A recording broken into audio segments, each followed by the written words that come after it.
Hello, welcome to episode 9 of this podcast.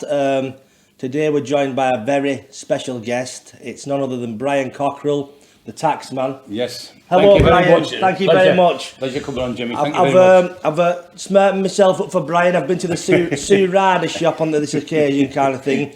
And I have to be honest, this is the closest I've ever been to a taxman in my life, kind of thing. So I'm sorry about all them gigs I've done, cash in hand. I will sort it out after, but There's no chance of taking them clothes off you, is there? So it's all I've got. I'm wearing shorts under the desk. He just feels sorry for me. He'll be giving me money after the show. But I need to ask you, Ryan. All my life, I've never been a fighter, and people mouth off to me. And I've always said this kind of thing. I would trade any talent that I have, debatable talent, for sometimes I would have loved to just be able to smack somebody in the mouth and not take any shit off anybody. Yeah. What's it like being a man who can hold his own? Is it a good feeling being that, no, you don't take any shit off anybody? It is when you've been a kid. Like I was at school and I was bullied. I was dyslexic.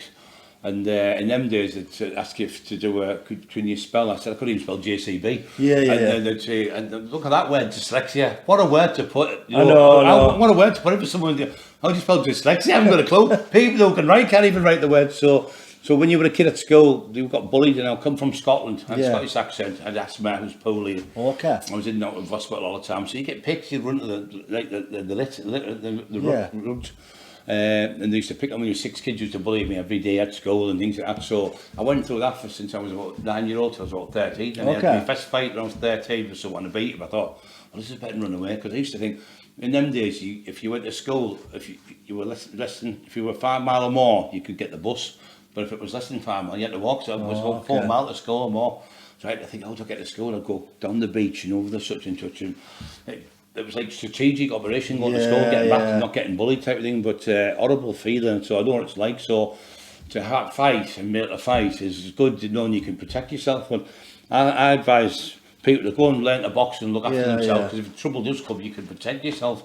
But don't go out there to be a bully. Don't go out there. I'm going to beat people or outdogs. You can't glorify that, because it's not a nice thing. But there's no better than training as well. If when you train, it helps you. You have mental health illnesses.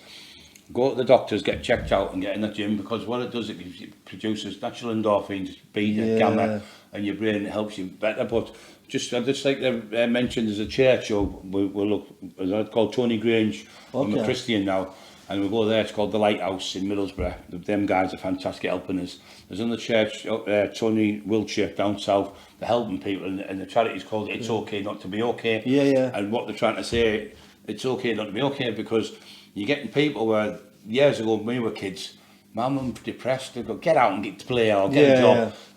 Now there's people killing themselves. I think there's a couple of people killing themselves every hour, men between 45 and 50.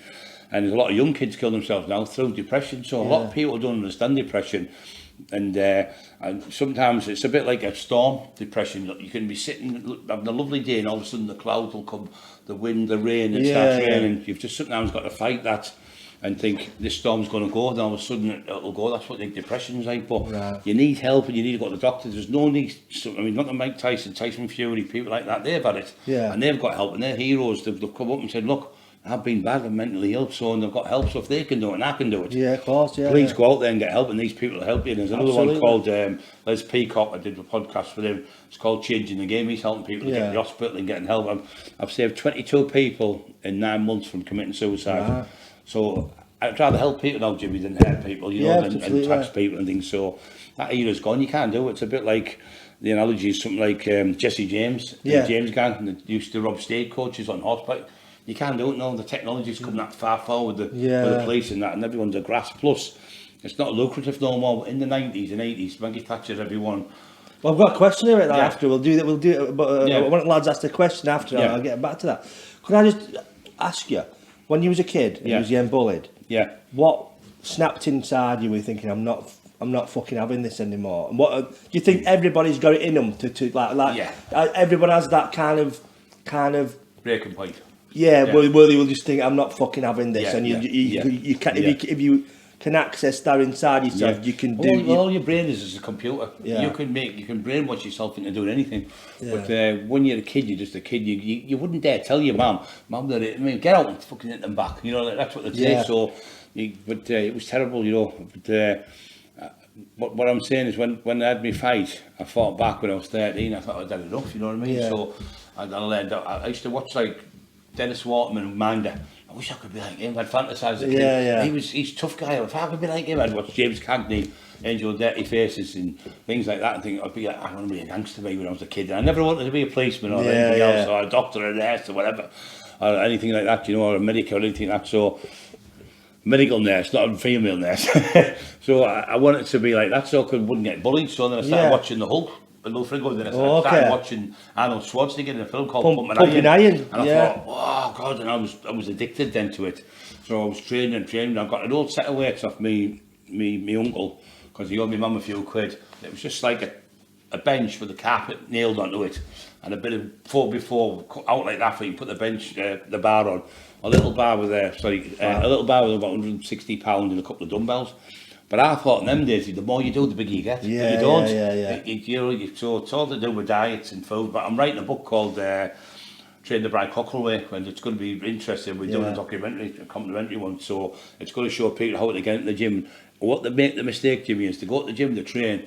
They think, I'm growing, but you don't. You grow after you've trained. You break down the muscle, then you've got to put the food in, and that's the secret. Can I tell you a little Pumping Iron story? I mean, like when I was a kid, I watched Pumping Iron. I think it's an iconic. It's probably Schwarzenegger's best film is Pumping Iron. Yeah. And I went on it. And do you remember them Joe Weider powders? That's right, yeah. Well, he got sued years later, didn't he? Because they were just sugar. These protein powders.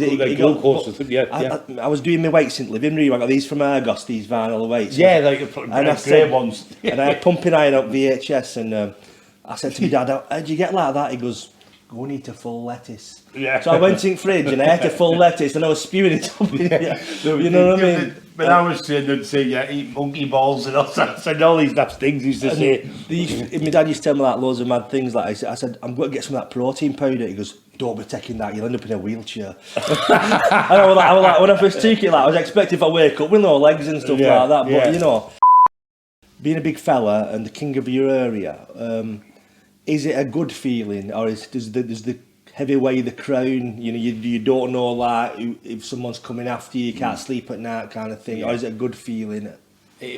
When you come up the tree, I wanted to be the best fighter. I thought I want to be the best fighter now.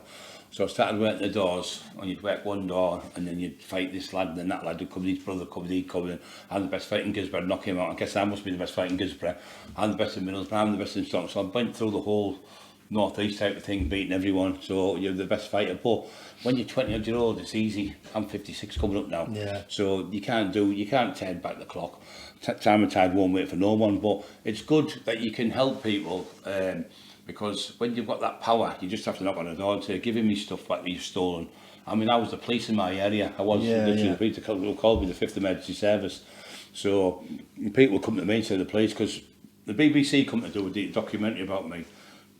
Pardon me. And the woman come, and she lived on the Thames, like for a £5 million house, never had a clue. Yeah. So I took her to South Bank, where Joey Brown and people like that from. And they're like, fucking hell, you know, it was like fucking derelict buildings type of thing. And she was, well, why would the people go to the instead of the police? I just phoned the police. I said, what? When we got there, the kids were firing rockets at the police. It was bonfire like week. And she was like, couldn't believe it. But people would smash somebody's window. And if they claimed their insurance, it would cost a fortune. So I would put my post up Cockerill security, charging like 50 quid a month. Yeah. But it was better getting the window every week, putting a new window in every week, so they wouldn't get no windows smashed. And then I'd do scrapyards, and the gypsy lads would pinch stuff, but they stopped doing it because they'd seen Brian Cockerill, like, you can't go in there. And they didn't have to, but now it's all cameras. I mean, it's changed, but it's good in some ways. You can help it, but then you've got people trying to shoot. I've been shot at. I've had guns pointed at me. I've been arrested for 7 murders, 6 attempted murders, 2 attempted murders on police, 15 kidnappings, armed robberies, SES have nicked me I don't know how many times. So it's not good that way. Then when the thing is, when you start taxing drug dealers, you start taking the drugs. Yeah. You think that because there's nothing left. You're the best fighter. But I'm not trying to be big-headed or trying to glorify this. I'm just telling you what my life was. Okay. So, but people ain't think it's great. It isn't, because most of the people I know have been killed, like Lee Duffy, stabbed, shot, Mark Lbry shot to death, Paddy Watson, Wonga Watson, Kev Hower, Peter Rowe stabbed to death. All these type of people I've known, Viv Graham shot to death, all done what I've done. Now, McIntyre, I did the documentary with him for Donald, and he went, the strangest thing about Brian Cockerill, he's still alive, and he's still taxing. So they couldn't believe how I'm still here, but I think it's the grace of God, because I think my calling's come now because I'm helping people a lot better now because of the social media and podcasts like yourself. So appreciate coming on to help people. Thank you for coming on. I like to help people, but like going back to when you were a fighter, like you said, it was good sometimes, but it was a different era. You're like a king, you go into places, you get served first, and people would like give you free stuff. I never, ever, Jimmy, pushed in anywhere. I always stood and waited in the queue. But people drag you, usher you through. No, you before me and things like that. Right, always polite and courteous and be nice to people. Bump into someone in the pub, spill some, sorry sir, I'm taking you a drink. I'll buy them a drink. And sometimes though, some people take your kindness as weakness. He's scared of me. And there was a lad, he's about 6 foot odd, army lad, British champion, boxer. He went, I got him a drink. And I was talking, he said, people like me are a tester for you. What are you on about? And he said, he was a little bit taller than me. Anyway, he said, I'm a tester for people like you. I'm a British champion, I run 10 miles, I'm in the army, blah, blah, blah, all this crap. And in the end, I knocked him out. He said, when you're being so big, you'll be slow. Anyway, I knocked him out when he woke up. I said, was that fast enough for you? So you weren't much of a tester, but some people push the luck, So I'd rather just be, I'm really good at negotiating with people. I'll go and say, how are you doing? I don't threaten people. I'll give them my opinion. If you go to someone and say, drop them charges, I'm going to beat you up, then you're going to get them for perjury. But if you go and say, Howie, Jimmy, you better fight with your mate, Howie. You don't want to press charges. You're going to look stupid in court. And can't you just shake hands and make up? And I do that all the time. Neighbours. And now what I said to this woman, I said, see, you go to the police on the council estate and your castles are grass, your windows will get put through every week. You'll have to have the wood up with the sand thingy, what you said. So if you go to something like Brian Cockerill, he goes and sorts it out. And then just behave yourself. That's it sorted. We don't need a taxman coming around here. Behave yourself. Do you know the flip side of it? It's a good feeling and all that, and people looking after you when you're in the main man in your area. Is the other side, the downside, like if you see a car parked in your street and that you don't know, or you wake up in the middle of the night and you hear a noise and you think you're on pins out.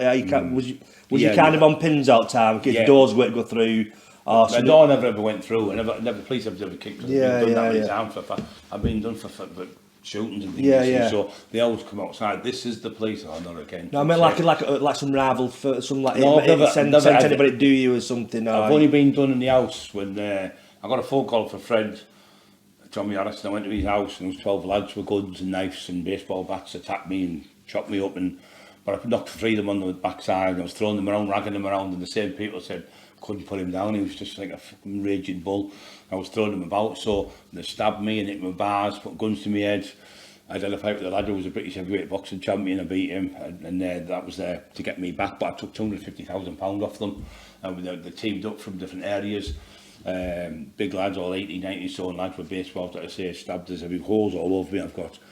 But I never made a statement. The police come, I wouldn't make a statement because I'm like old school. If you're dying on the floor and somebody shot you, if you're in that game, you can't change lanes. You can't go, we're going to phone the police, I'm a gangster, or whatever, I'm a fighter.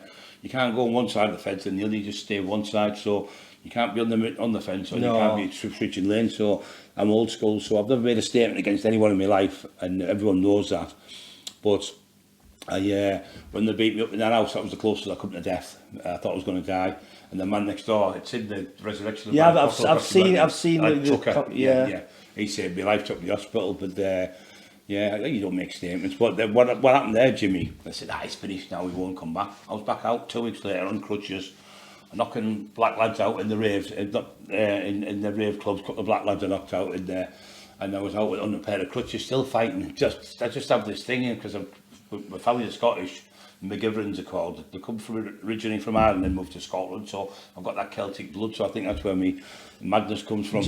With fighting, do you think it's not the size of the dog, it's the size of the fight in the dog? Yeah. It's the heart of a fighter.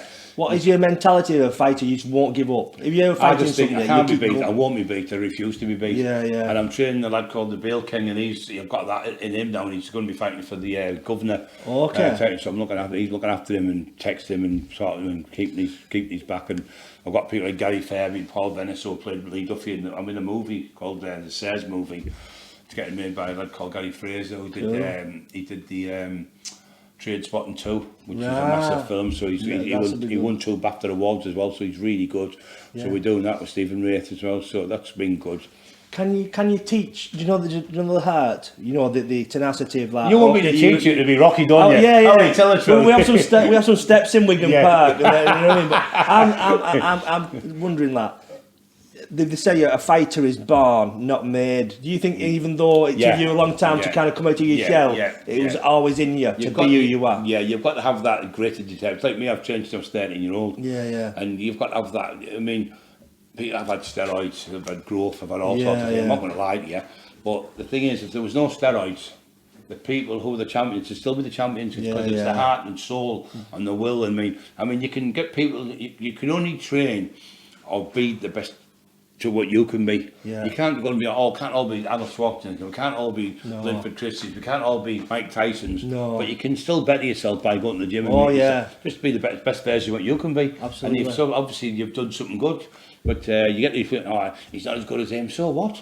No. Doesn't matter, he's still training, so you always get the trolls talking rubbish, but none of them ever come and talk to your face and say it. They're always called Tommy 563 or Samsung 187, never like keyboard gangsters, bro. Yeah, idiots, mate. It's easy for to be a heavyweight champion at world behind the keyboard, isn't it? Of course it is, but them people doesn't bother me, but weak people you call and use out there, they're committing suicide through you, people are getting bullied through cyber.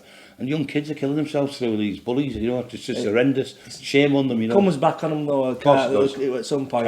But you had a bit of a dalliance with bodybuilding, didn't you? A dalliance with bodybuilding. Yeah, well, I wanted to be like Arnold Schwarzenegger, and I trained since I was 30, but I was doing it wrong, Jimmy. I didn't have a clue. Yeah. Doing like too many sets and so the more you do, you get bigger, and not eating a pot of food. So I moved to Redcar. No full lettuce, is it, garden? No, that'd probably maybe won it.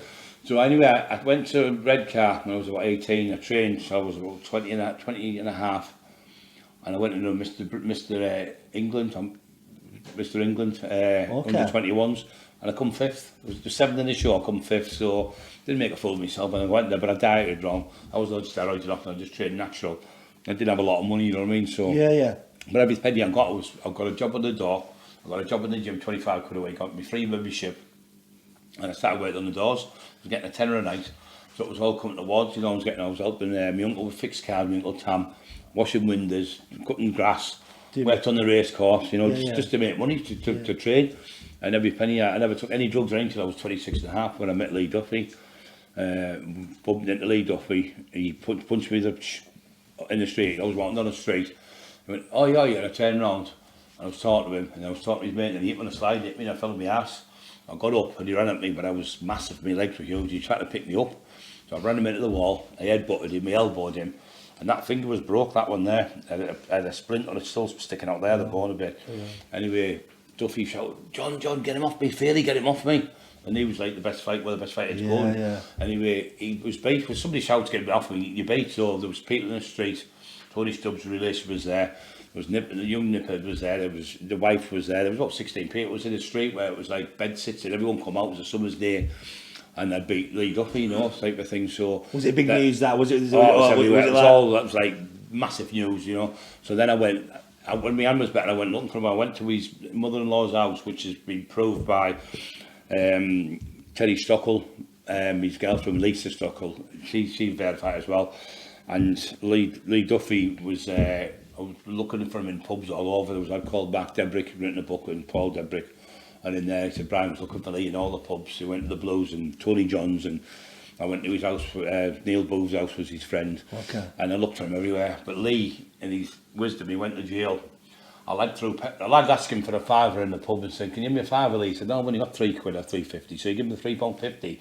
The lad went to the petrol station, got a bucket with you, washed the windows with, filled it up with petrol, and went, "Here, Duffy," threw it around Lee Duffy, and they couldn't get the matches alight, so Lee battered him all over, and he got arrested and went to jail for it.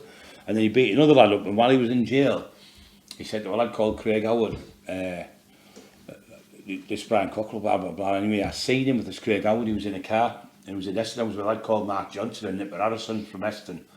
And Lee Duffy pulled up. He went, come on. I went, come on. I had a vest on, shell suit bottoms, and a pair of army boots. I was ready to fight, trained to fight him. So I ran after him. It was like a Sierra he was in. And I dived on the back of the car, and there was like ME-24, so the car stalled. So I went to open the door, they locked the door and drove off. But he'd been shot, so he couldn't jump about then. So he asked a lad called Peter O, and Tommy O now can verify it, and his mum can verify it. He come to me and said, oh, can't you leave him until his foot gets better? And I said, well, he jumped me with his mate. And when I was fighting him with his mate, when he shot at John get him off me, he ran over, hit me on the head with a bottle of pills. Yeah. Didn't smash on me, he hit me, but I threw him around like a rag doll. But then I went to fight Lee again, and Lee ended up phoning me up in the commercial, and Jamie Boyle can verify it, because the people, the documentary Jamie's doing, have said, oh yeah, Brian was looking for Lee here. And Trevor Fairwell owned it. The phone rang, he said, oh, it's Lee Duffy for you.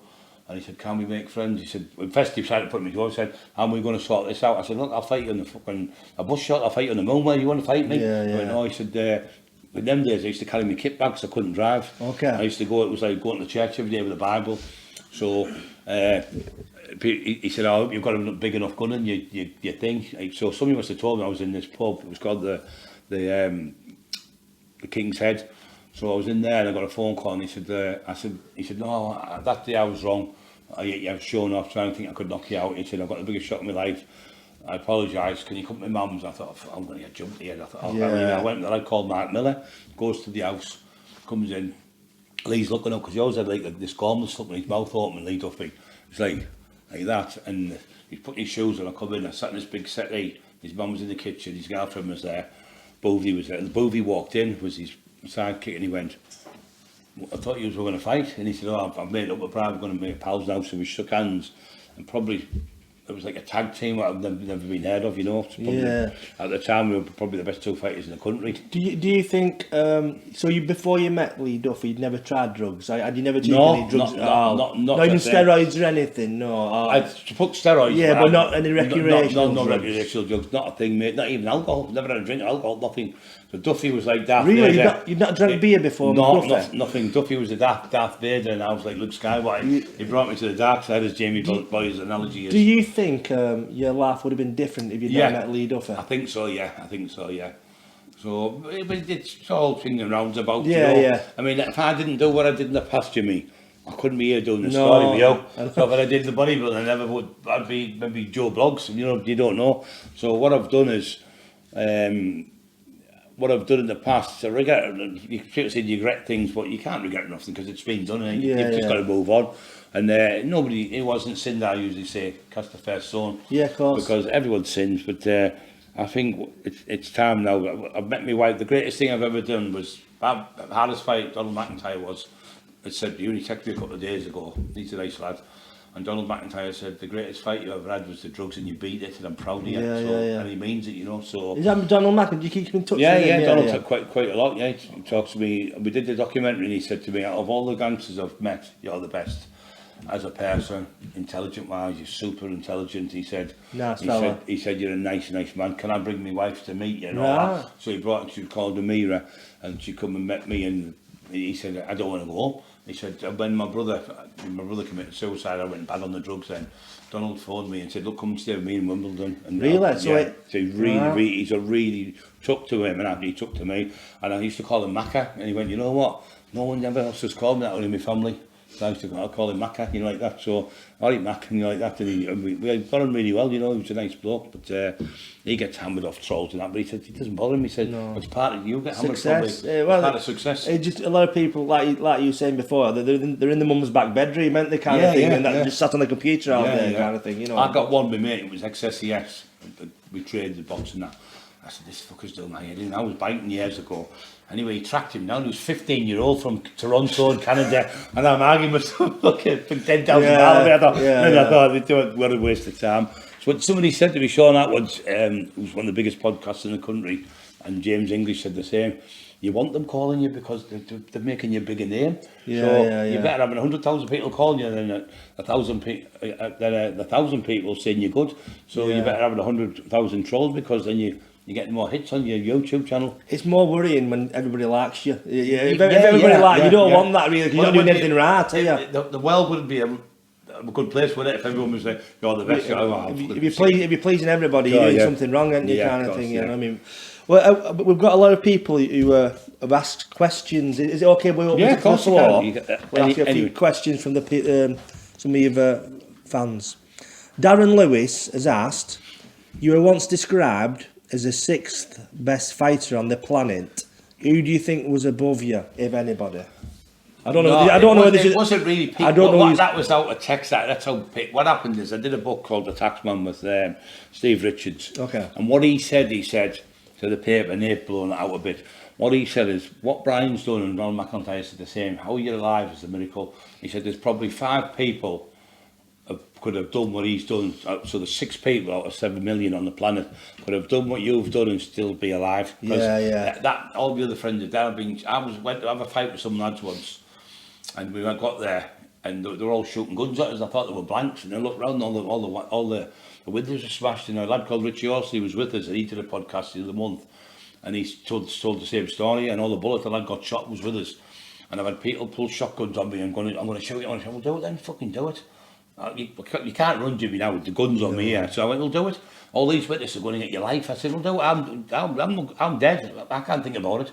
You're going to jail for 25 years. And he's run off. And I went to another house in Hartlepool to tax someone. And I went to get him, and he pulled the gun out, and I went, and he shot me. And he hit me. I went, fuck, and I looked, and it was a BB gun with a little yellow pellet. But because I ran at him, he shot me. But there's an old saying, you can't outrun a gun. So, you know what I mean? Charge your gun, run from a knife. But I've been shot at any amount of time. People pulling shotguns on me, people trying to kill me. Do you believe in divine intervention? Somebody's been watching. The Air Force has been watching. That day when we were there was 20 people with guns, 6 people with guns, and about 20 other people with knives and stuff. And we had about 10, 12 lads with us. And they shot at me. I was 24 stone, and my mate was 12 stone, and he got shot, and he was behind me, and all the bullets were going past my lugs. So if it's not a divine intervention, something's happened. So, but that analogy, I was the 6th best fighter on the planet. No, that's it's taken into context. Yeah, it's just that I was saying there's probably 6 other people who could have done the same. As what you've done, and lived, maybe one from Poland, America, and that kind of thing. So he's also asked. I stood for local election a couple of times as an independent councillor. I came 2nd and 3rd. But you had a dalliance with politics as the mayor, I believe, a while back. How did that go? And what made you want to take that kind of stand? Well, the mayor in our way got kicked out of the police force, and I thought, and he got done, and he got charged with loads of charges. He had more charges than me. Really? I thought, if he can run for mayor and win it, so I'm going to have a go. So I was going to do it, and the drugs got the better of me again. Is that what happened? But I was doing really well. Yeah. So the police come in and said, I hope you get this job. Do you want me to get the job? I hate this someone who's So did you actually get to stand, no, I was going on the streets. Like I saw in the documentary. But the truth be told between me and you, the reason why I wanted to be the mayor, I wanted to get that gold chain and pawn it in and see how much money I'd get for it. Could I ask you a question about that McIntyre documentary? Yeah. I watched it, and you looked like you was off your head, and you was gurning and stuff like that. And that was the crap that. Nobody don't mind me asking you that. But Jimmy, you can ask me what you want, mate. And somebody said, were you taking much coke when you were doing that documentary? I said, I was taking more coke than Pablo Escobar was selling. But the thing is, being there, done it now, it's gone now, mate. But the thing is, like, you know, you get people call me and they're on it themselves. No, you know, and I'm saying, look at the minute yourself, you know, take a hard look at yourself. And like you say, he who hasn't sinned, cast the first stone. You get these people just talking rubbish. I've been doing these books now with Jamie for like about a year or so, and every time he's phoned me, I'm there. Every time he's come to, I'm there. I'm not like, I'll be there next week because I'm on the drugs. I'm not interested in it now, you know. But I got married as well. I met my girlfriend. I went out with her 30 years ago. Okay. And we're in love and all that. And I was a bit of a fucking runabout, all of a mad. I went to jail, and I come out looking for her, and somebody said she got on the heroin and she died of an overdose. I was devastated. And anyway, what happened? She met someone, and she lived in Liverpool for 7 years with a lad, and then she got with somebody else for 10 years. Anyway, I was just sat one day on the computer because I'd got off the drugs and I started learning the Facebook, so and it came on, Emma Nixon. I went, that's not my Emma. I went, are you my Emma? And she went, yeah. I went, well, if you really are, where did I meet? I mean, my mate was called Frank Yatton. He's from Wigan. All right. He's dead now, but he boxed for in Madison Square Garden as a lightweight, strawweight, something like that. He was, yeah. And he introduced us to her, just near the Cons Club in Redcar, near the beach, and she came back up there, and after a few days she come over about I was bad for that norovirus. So 10 days later she come to my house. I've got that tattoo on there, and she's got Brian on hers. We got engaged and we got married on this 5 months. Yesterday we've been married. So was she like kind of your first love? Yeah, very first. Well, I was her first person she'd ever been out with in her life, you know what I mean? So I was the first person we went out with, and I'm the last now, so there's nobody getting there. Like. That's but it's like faith, meant to be, innit? Although like your paths have it's unbelievable. So eventually you came together. My first girlfriend I was really in love with, the one I've loved, the first love I really loved, and I love more than anything. She's made my life, but she's a Christian. She's got me into Christianity, and that's changed my life a lot, you know. But I was listening to a man called Joe Dispenza. Oh yeah, one of the man coaches. He's marvellous. He broke his back and he fixed himself with his pineal gland and all this stuff. Yeah. Marvellous he is. And he says things like, if you're thinking of the things of the past that are making you bad now, don't think, he says, so surely if you're thinking the bad things are making you bad, think of good things because they're going to make you better. So if you're a kid, I got it as a kid, I've got to stop being the victim, move on and just live your life every day as if it's your last, because one day it will be. So get out of bed and think, what can I do to help someone today? What can we, don't get out of bed going, oh, it's one of them days, I'm miserable. And if you start thinking miserable and you start down, you will be. So if you think positive, you'll get there. And like, it's like when you smile, it's only 30 muscles to smile and 44 to frown, so why waste energy? Do you know, do you think you got into drugs and all because you was depressed and you didn't realise you was depressed? You're right. Have you like kind of like struggled, although everybody saw Big Brian Cockerill, the Taxman, it's like this invincible force, and it's inside your own head you was like a childhood like insecurity, just fighting with yourself kind of thing. Mate, you have them demons, and what you've got to do is you've got to stop thinking of the like I say, this repetitive thinking.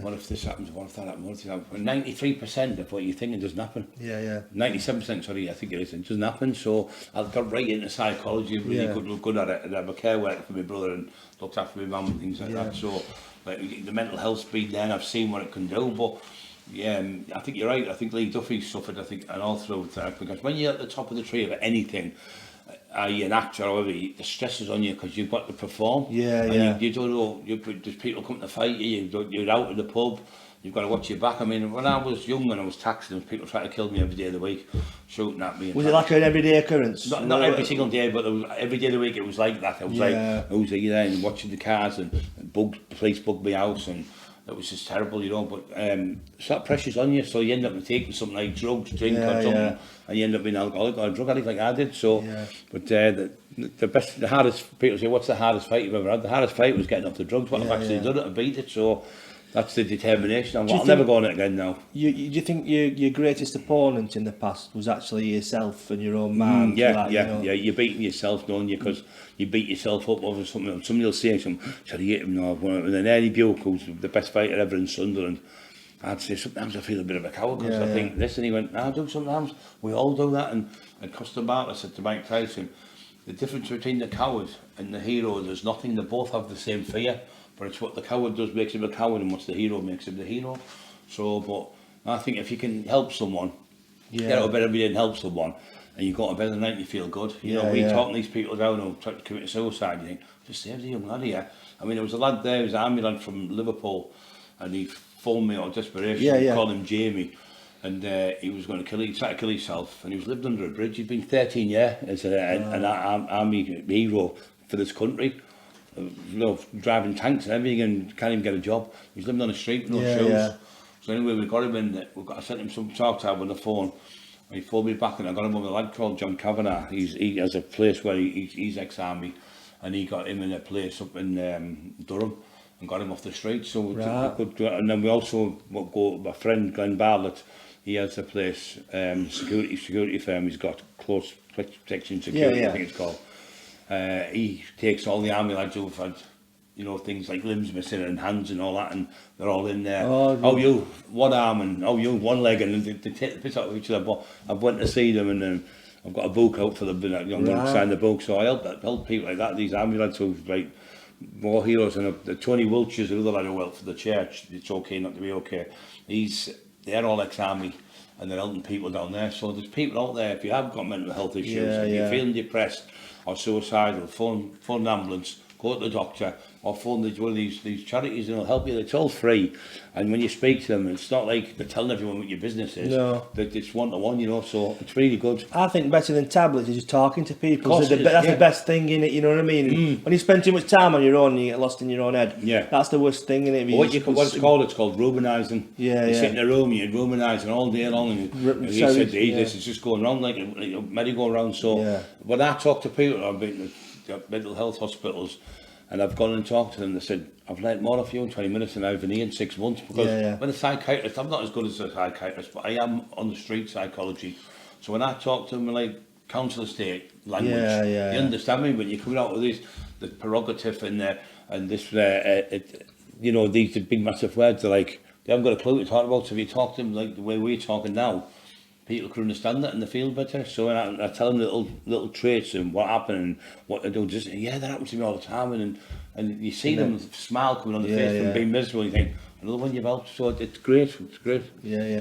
No, from your history of dealing with people in the Taxman, can you read people? Have you developed like a sixth sense or reading?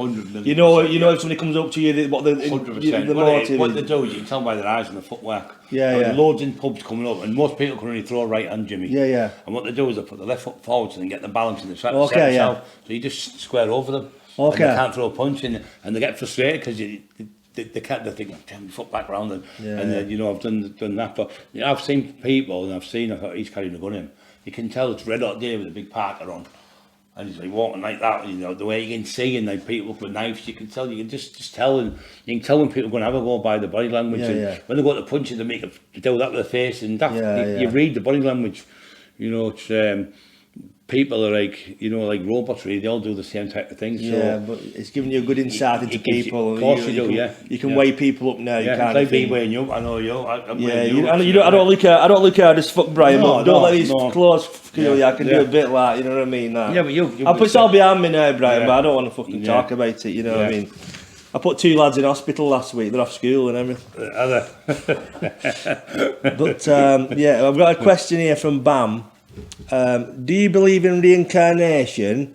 And if so, who do you think you was in a past life? Either Genghis Khan, Alexander the Great, Genghis Khan, William Wallace, Hannibal, Spartacus, or Leonidas of Sparta. I've never heard of him. Well, Genghis Khan was the greatest taxman of all. Really? Yeah. He was a Mongol warrior. He never lost the war. Yeah. All the others, Caesar and everything, lost. He never lost a battle. He never lost a war. And they were like nomads, so they were straight on the tents packed up, and the bows were better and everything. And they used to go to China and they would tax them and say, like, right, we're coming here, we want 50 grand, and we're already paying 100 grand to somebody else. Right. And he was taking less money, and if they didn't pay, he'd slaughter them all, the kids, the dogs, the sheep, the cows, the horse, everything was killed.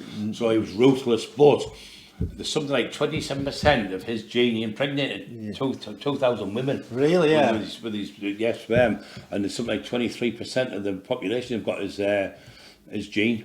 Yeah. Is that the same as you in the northeast? Have you put a bit of about up the northeast kind of thing? I've had a little bit more than 2,000. Do you get a lot of grief? Was it like because you was the king? Would you get women throwing themselves at you? Non-stop, ridiculous. Pathetic. Yeah, one come to my door one night. I was with the girl I was living with. Knocked on the door. She went, she said, I've come round. She said, do you want to sleep with me? I went, no, I don't. We slept with her on her face, it's just ridiculous. I'm tired. And she came the next night, I went, fuck off, will you? And then she went and fucking got caught by the police, going to jump off a bridge with fucking crackers. Oh, as well, because you'd got sperm. Yeah, I don't know. Mental health again, another one, she got section on the Mental Health Act. But it's not a bad you've got to be very careful with women. When I go, say I've got a friend in jail, and I'll go to see the wife, I always take the girlfriend with me. I won't go on my own, because you just see him right coming out of Julie Smith's house or something like that, and nothing, and he gets back to where in the room. When you're in a little cell, it starts the brain. I wonder if there's something going on.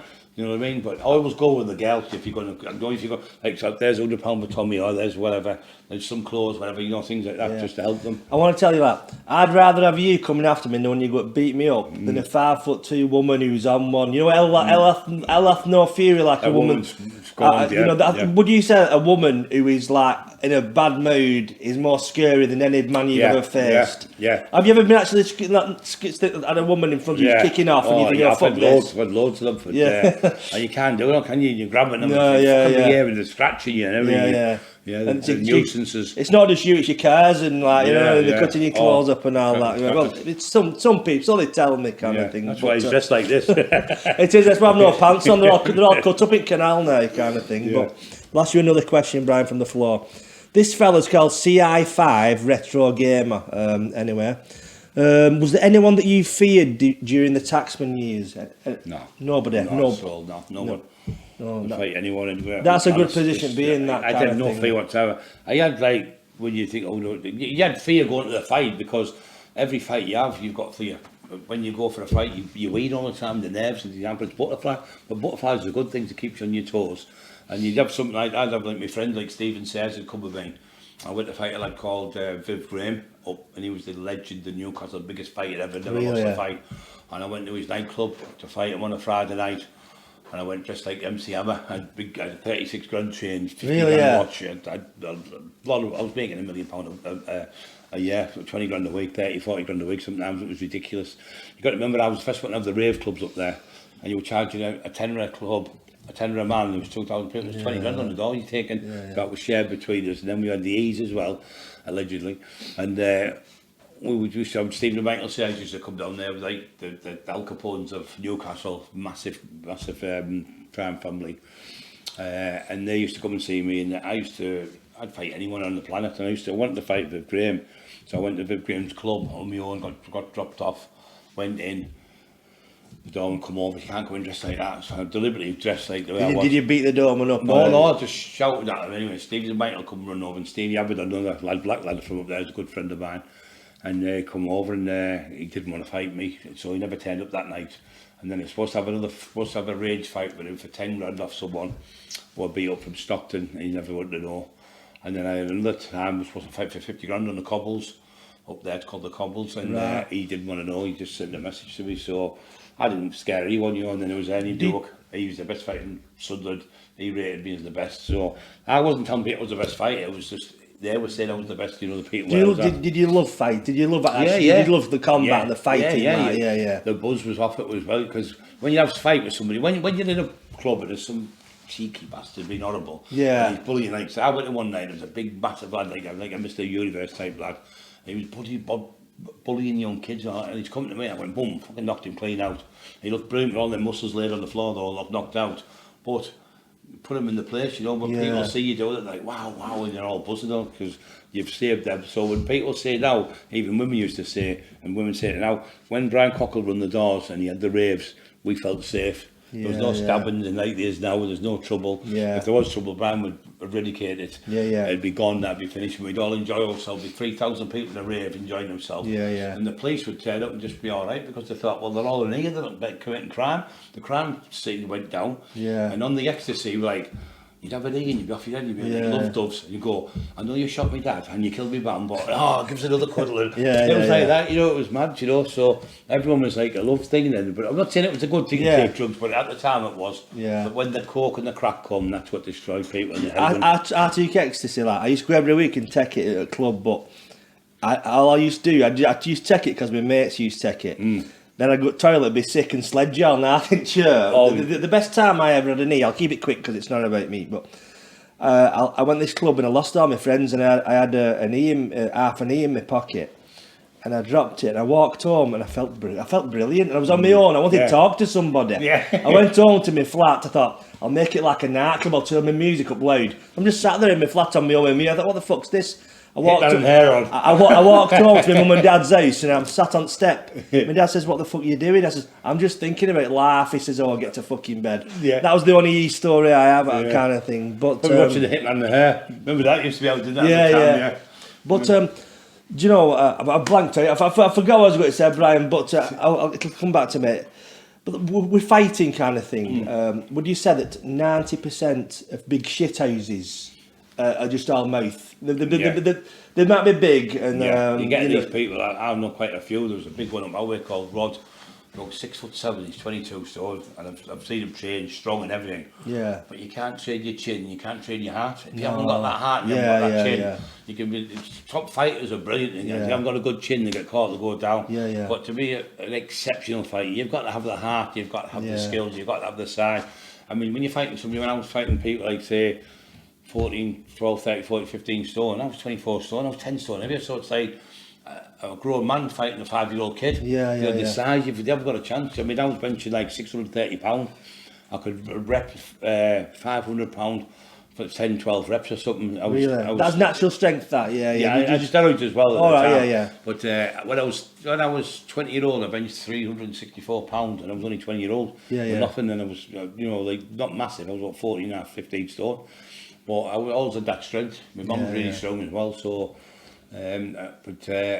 I trained and I got my legs were just ridiculous. I had 36-inch thighs and I was squatting 800 pounds. I was breaking records in the gym every day of the week. But I got a bag to go to the World's Strongest Man. The people had videoed me, and it was on the YouTube. And Jamie Reeves from Sheffield contacted me to go in the Britain's Strongest Man, but due to the I got an injury. And then fucking back on the drugs because the injury was just a nightmare. I was up and down all the time with the drugs. The depression would come on sometimes when you think. That's another thing with when you're on steroids and you're taking loads of stuff.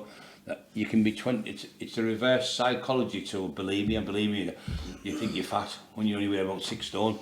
Well, on steroids, I've been 24 stone. And you think I need a bit more size on. I had 23-inch arms and 24-inch neck and 24-inch calves nearly, and 36-inch legs. 58-inch chest. I think that was thin. You know what I mean? So it gets old. Like I said, I used to do a bit of bodybuilding, and back in the day, I took steroids. I know you couldn't tell looking at me now, but. And I get what you're saying. You have like the reversive, and you have the reverse where you think, and it's a myth as well. When you come off steroids, that you go fat. You actually lose size. It's water used mainly, and because you're not as strong, you actually lose muscle size as well. So when you come off steroids, you actually lose kind of size, and that's like a cycle where what do? You stay on them for the rest of your life, and just with your liver and your kidneys. Of course. I remember there's a bloke called Dan Duchesne, and he wrote a book called The Underground Steroid Handbook, and I've got a copy of that. And, an old one, that in the 70s. He kind of he went through every steroid from Anapolon, Primabol and Depo, Anavar, all of them, Dynabol. And he was like saying it's good for you, but he fucking died of kidney failure. He took too much. But what they're saying is now is one shot of tests all right a week. The doctors are giving it to people. Dorian Yates, I met him.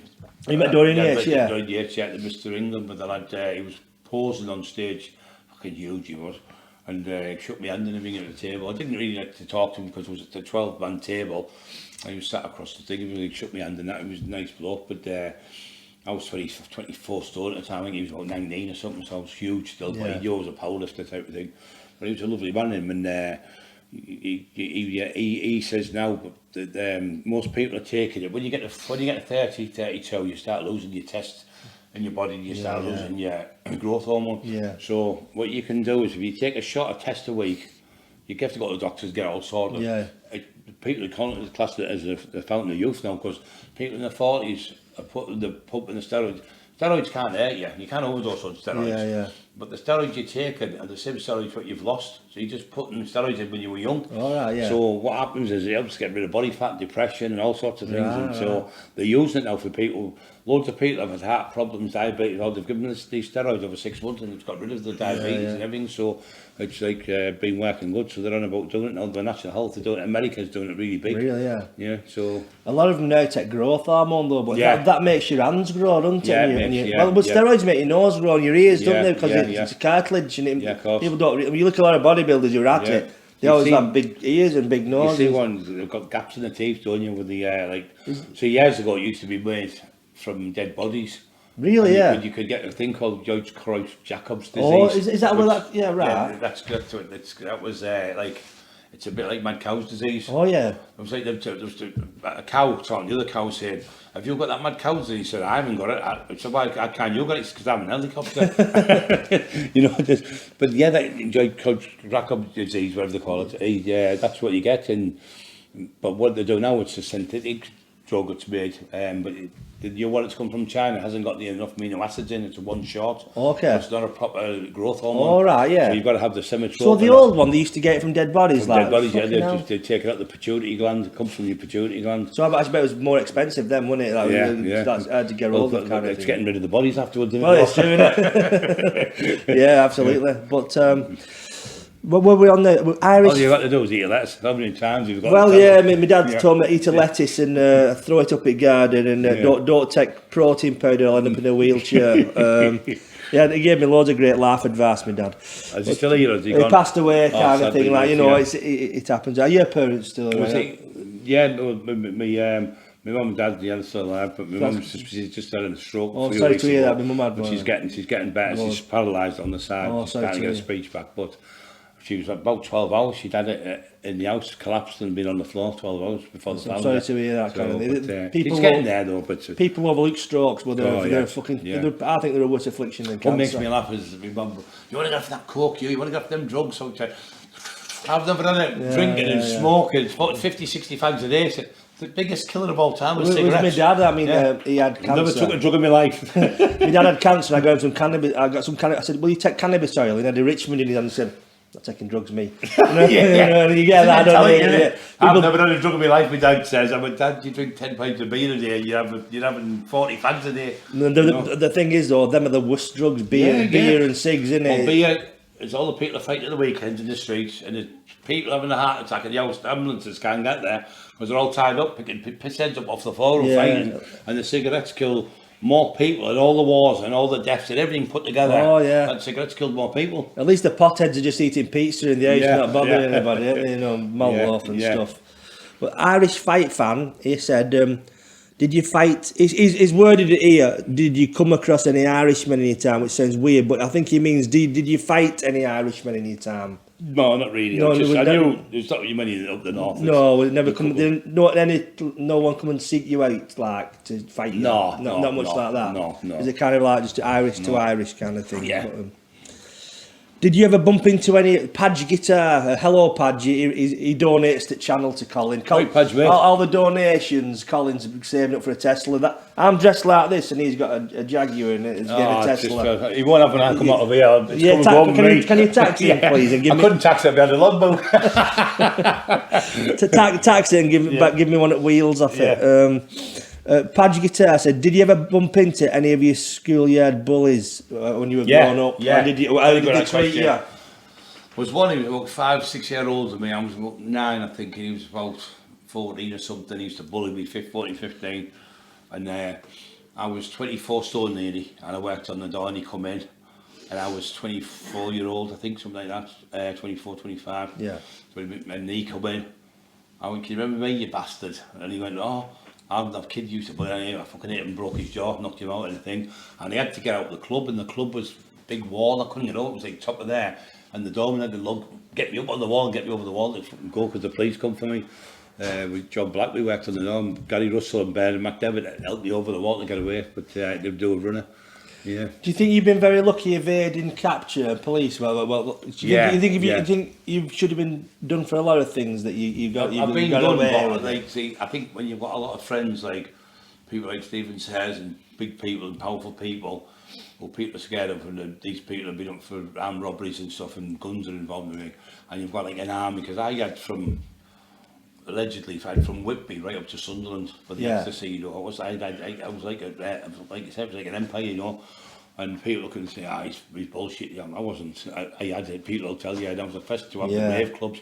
There used to be blues clubs where the black lads used to have. Yeah. And they were dingy, horrible places. Depressing. We proper raves. You know yourself a rave. All the lights, everyone glamour, all the women dancing, and everyone was happy. There was nobody having wanting sex at them things. It was all like lovey-dovey. I love you and all that, and we all cuddling each other. You go back to somebody's house. It wasn't sex. It was all to do with like talking and communication. It was really good times we had, but. But I had everything boxed off. See, I used to run the doors, but I packed the doors in, and I thought, I just been it, I'd give the Dom a couple of each. Yeah, yeah. I'd let people go in there and sell them, and I used to have a couple of girls go and give her 100 quid, her 100 quid, go around and see what ease are in here. If they aren't fucking near someone selling, and I'd have them in the toilet, take the gear off them, and I'd tax them, you know, but they wouldn't beat them up, but it was my area, it was my thing, it was my manor, it was my club.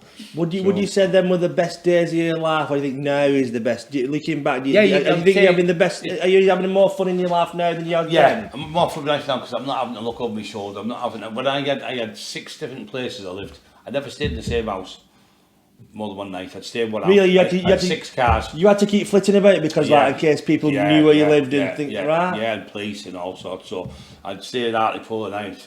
It was alleged I had guns in every town and every place, you know, and people carrying guns with me and gone into pubs with people and put guns on people's throats and being nicked for guns. And I did powder residue tested 7 times where they nick you for shooting people. I got because your fingers and stuff like that. I've never caught me with nothing, you know. Do you think back in the days there had been Facebook and things like that, people photographing that, it would but like, that's why, for being evasive and running about all over the place, and people say, Brian's in Hartlepool tonight, you know, here's a picture. But what they used to do, Jimmy, what I used to do, it wasn't so bad, but when the phones come on, when we first started taxing, it was only cannabis.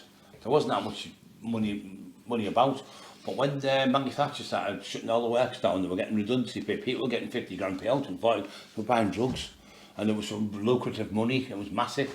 And there was no taxman then, till I come about. So Duffy used to do it for a bit. Lee Duffy, Sunday only lasted a year and a half or so. He died, he was killed. And the horrible bastards, when he died, got killed, they smashed his grave up, which you shouldn't do that to someone, you know, that was terrible. And then they were phoning his mum up saying it's Lee from the grave, and really, terrible. Sick of the head, shame on him. And there was one from Teesville, horrible fucker, he got his grave smashed up a few times, you know, wouldn't say about to Lee in the street. So when the man died, well, you're only suffering his family, his kids and his mum and everything, so shame on them, you know, but it's like me when I have a fight with someone, Jimmy, if I have a fight with someone, I knock him out. I think he's done. But I don't kill Lee. I had a fight and destroyed him. I didn't have a fight, I destroyed him. And I ended up seeing him in a pub years later, and he went, last time you see me, you were not going to fuck out me.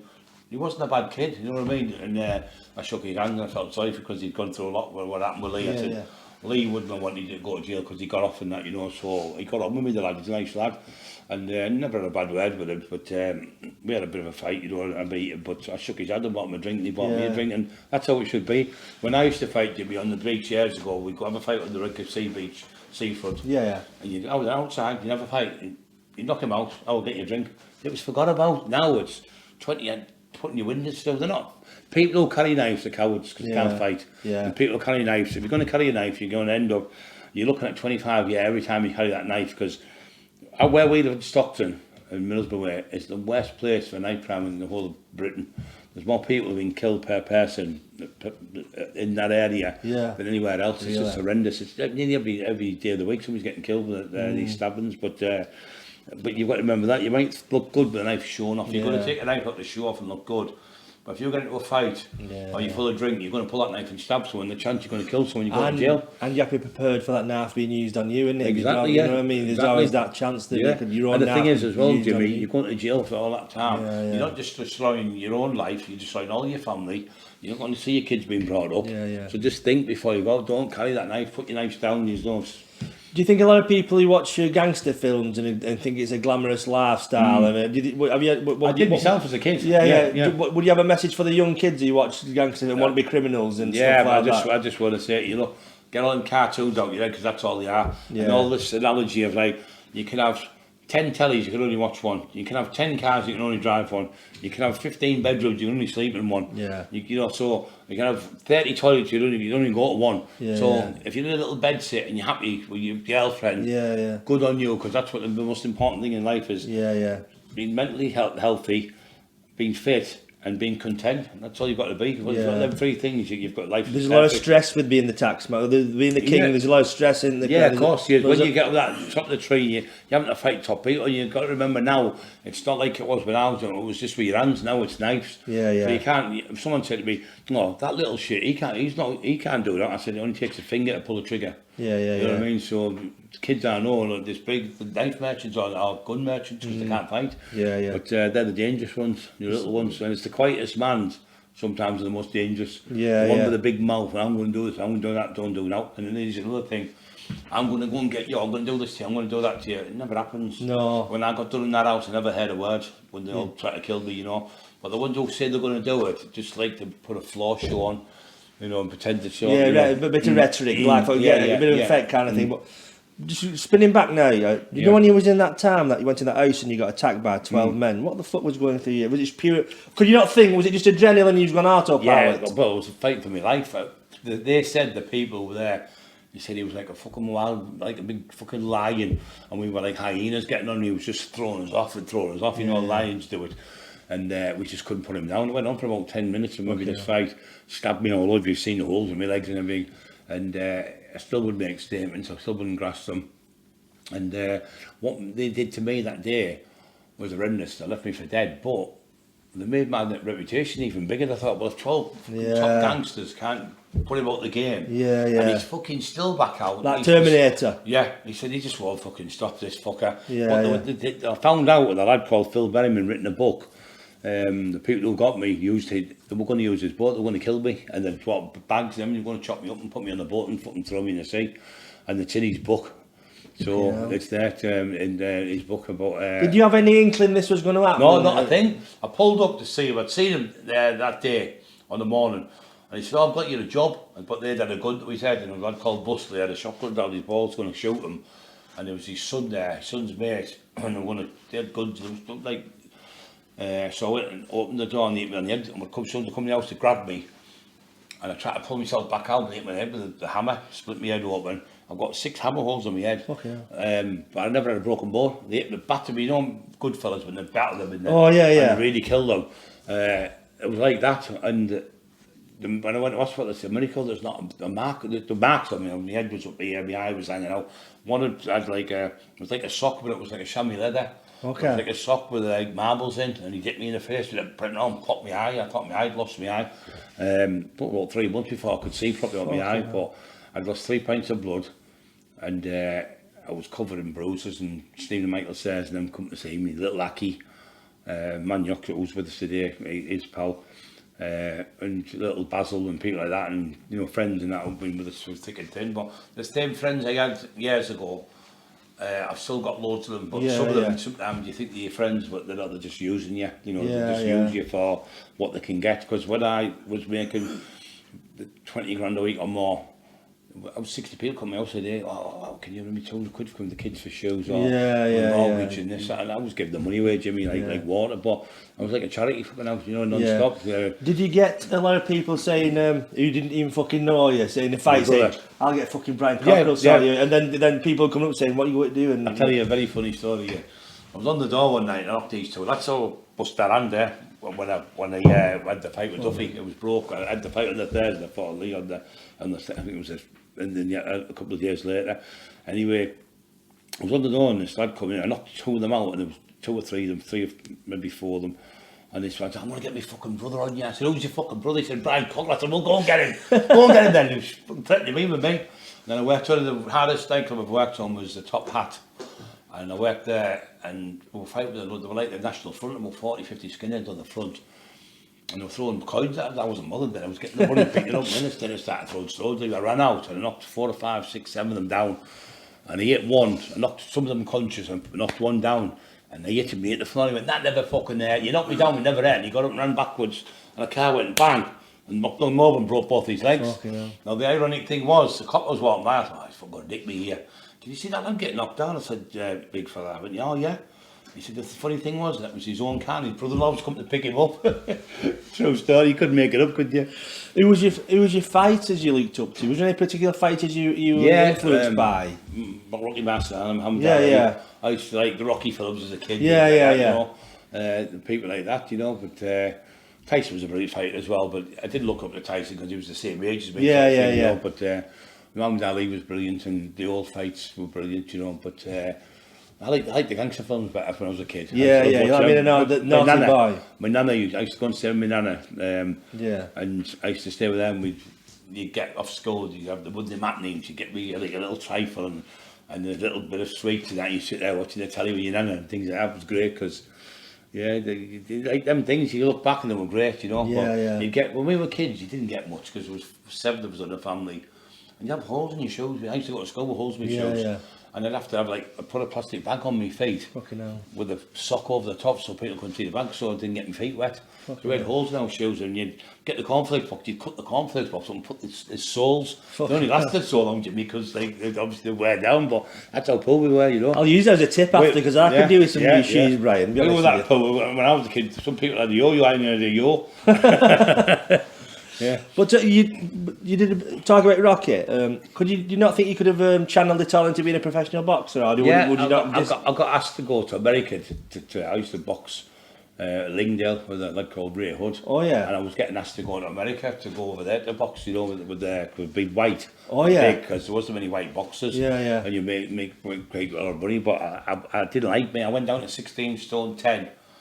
And I didn't like me that way. I wanted to be big and strong. So that was it wasn't my thing. Is it too restrained boxing as well? You'd want to do, you know what I mean, do different moves and things like you couldn't normally do, like the Queensbury rules and that, too restrictive. Exactly, you know, in the street, like people say, oh, could you beat him in the ring, Mike? Could I fuck beat Mike Tyson in the ring? You crackers. I mean, totally different thing. But in the street, a different thing. You just grab someone, they're 15 stone like he is, and I'm 24 stone. They haven't got a chance to beat. Have you ever had some big fucker bite you or something like that in a fight? Like, yeah, but my face got bit there.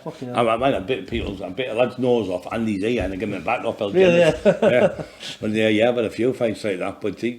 But it is, there's no rules. There's no fucking rules in the street. And somebody said to me, I said, it's alright fighting in the ring. You've got a corner man.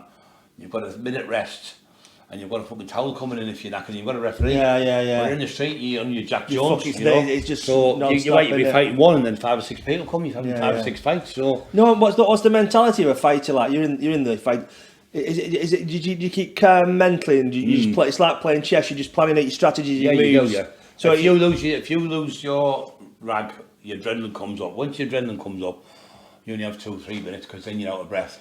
The adrenaline and the drug it makes you get out of breath. So you never see a boxer going, I'm going to fucking kill you, I'm going to beat this dude, man, I'm going to do that. It's calm, inside the calm. Yeah, you've got to be calm, because if you lose your rag, like you said, it's a game of chess. And but in the street, it's totally different. In the street, it's over. When I fought the heavyweight champion who fought for the British heavyweight title, and I beat him in about 5 or 6 seconds, and he was in a little room, small, half the size of this. They can't jump about then, so I used to like fighting them in pubs, because they're going back up into the pub or people, and when you're that big, once you grab all of them, I've picked 20 stone men above my head and fucking throwing them, you know. It's a weird thing, innit, because you'd think a boxer would be hard in any situation, but like, having said that, that's why we've got weights, Jimmy. You've got like say, Barry McGuigan fight Mike Tyson when they were chat 20. So it's got weights. So when you're talking about somebody who can bench over 600 pounds and squat 800 and can box, you've got a combination of both there. So you've learned both, a little bit of jiu-jitsu, I've learned and stuff and like that. So but you've got a little combination of everything, because Danny Buick taught me, and my mate's a judo champion, he taught me a little few moves and that. And my other mate, Bram, he's a top, he trains the place and everything out of the mixed martial arts. So you've got that little bit of that, but once you've got that grip of like a bloody silverback type. I mean, when I used to get arrested off the place, I had that much power I could kick the doors off the hinges. Really, And I've kicked the doors off the hinges a few times off the police van, you know. So, and they put me in a van once. They got a van with a bolt on it and a lock. So the lock tipped from outside and inside everything, you know. So I couldn't open this one. And they said, he's like a fucking big silverback in there, leave him in there. So they left me in the van for about 2 hours. And that's where, then they had a thing called Operation Silverback, Operation Gorilla, they called it. So they said I was like a silverback in the back of the fucking van. Like, Mighty Joe Youngman with the But the drug squad were watching me, the crime squad, I found bugs in my car. It was just never ending with them. MI5 up my ass and everything, so I thought, fuck this, James Bond's after me. I thought James Bond lived next door, because I look at here, there's Roger Moore. What point did you think, fuck this, I've had enough of all this fucking Mather? What point did you think, fuck it, I've had enough of all the stress and the hassle? When I found the bugs and all that, I thought, this is enough, this fucking hell. They were following me with a glider plane from Teesside to Leeds. Might have been the man from Milk Tray, fucking me scary, mate. And them gliders can go for ages, you know. So anyway, I thought, fuck, I've had enough. So I started just doing the drugs. I packed in the drugs, selling them, because the E's weren't good. I mean, when we first came out ecstasy, I was getting them off these Hells Angels from there, Doncaster, for 2 and 3 quid each. Right. And went to the fucking place, and hand grenades on the neck, and fucking machine guns and everything. Like, fucking hell, you know, proper lunatics, middle of the countryside. They used to make their own. He'd say to me, "What do you want?" I want the Doves. He said, "Well, it's all the same stuff." But psychologically, people like the Doves that area, the other place that would be like the Mercedes stamp, so they stamped them for you, whatever you wanted. Yeah, it's the same shit, isn't it? It's the same as the speed, when I used to do the speed, and I'd put a bit of pink food colouring in. Oh, I want the pink champagne. It smells better than the white one. It's the same stuff, it's just been mixed with a bit of pink. Yeah. And so one white one, say I said £3,000 for that one and 2,500 for the white one. Yeah. But they're both the same stuff. It's fucking mad. But psychologically, people, it's like placebo effect, isn't it? No, I need the Doves. Don't work them other ones, but there was the same mix in the barrel, so... There's just weird people, aren't there? Let's get some more questions. Oh, we've got... Some of them, like you said, Brian, they have some weird fucking names, these YouTubers, don't they? This one is ITA3DNE. I know him well. It's a fucking number plate, that. I know him well, I think he lives next door, but what do me? It's a fucking Morris Manor number plate, that. Can you tell us more about Vulture? What was his background and his role at the time? Vulture was my pal. He taught the kids to box. Okay. And he was into all the kickboxing, really good boxer, kickboxer. And he's done a few taxes, but he's one of the lads who come to Redcar to have the fight when the lad who got shot with us from Hartlepool. All right. Vulture was there, but we got on. All them lads we got on with still all them years later, all friends. They still mates, like So he was in the documentary with the Taxman. And his mate Lbry and that, they were with me, and my other mate Robbie. But we've been friends, we've never fell out all them years, you know. Proper friends don't fall out. You get these ones, oh, I'm sorry, Brian, profusely sorry, I'll never do it again, I'm this, I'm that, and the next one. And he's fucking come back, he's making things up, his book's rubbish, this is that, they're just jealous fuckers, aren't they? Oh, of course, yeah. And in the back again with a cup and hat. I'm sorry again, and then they just... Have you got a father? But what it is with them type of people, they've got the same MO, and they bomb me to death, so I just go block. Yeah. And got silence is golden. So if someone's going to do it, come and see me. Say it to my face. Do you think that the Facebook thing is a weird thing where everybody's hard now on social media? Yeah. Everybody. One time, nobody will come up to you in a pub and say, "I think you're shit." But when you've got a keyboard and a monitor, you can be a fucking superhero. Can't you? You don't see the face. No. It's just 1577 or JCB or whatever. It's just stupid names, but.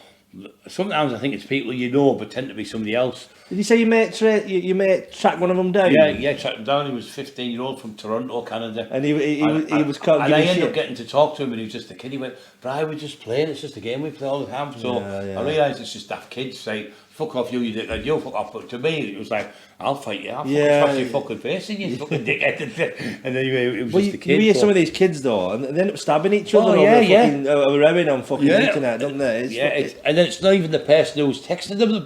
It's like me pretending to be you.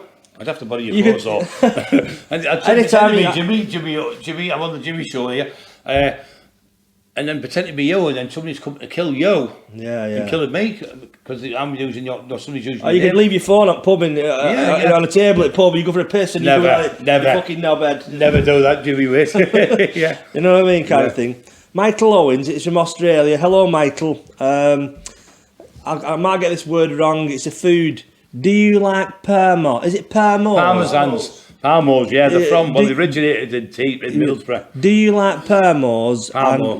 And that's it. And what is your favourite Parmo restaurant in the borough? Smuggies.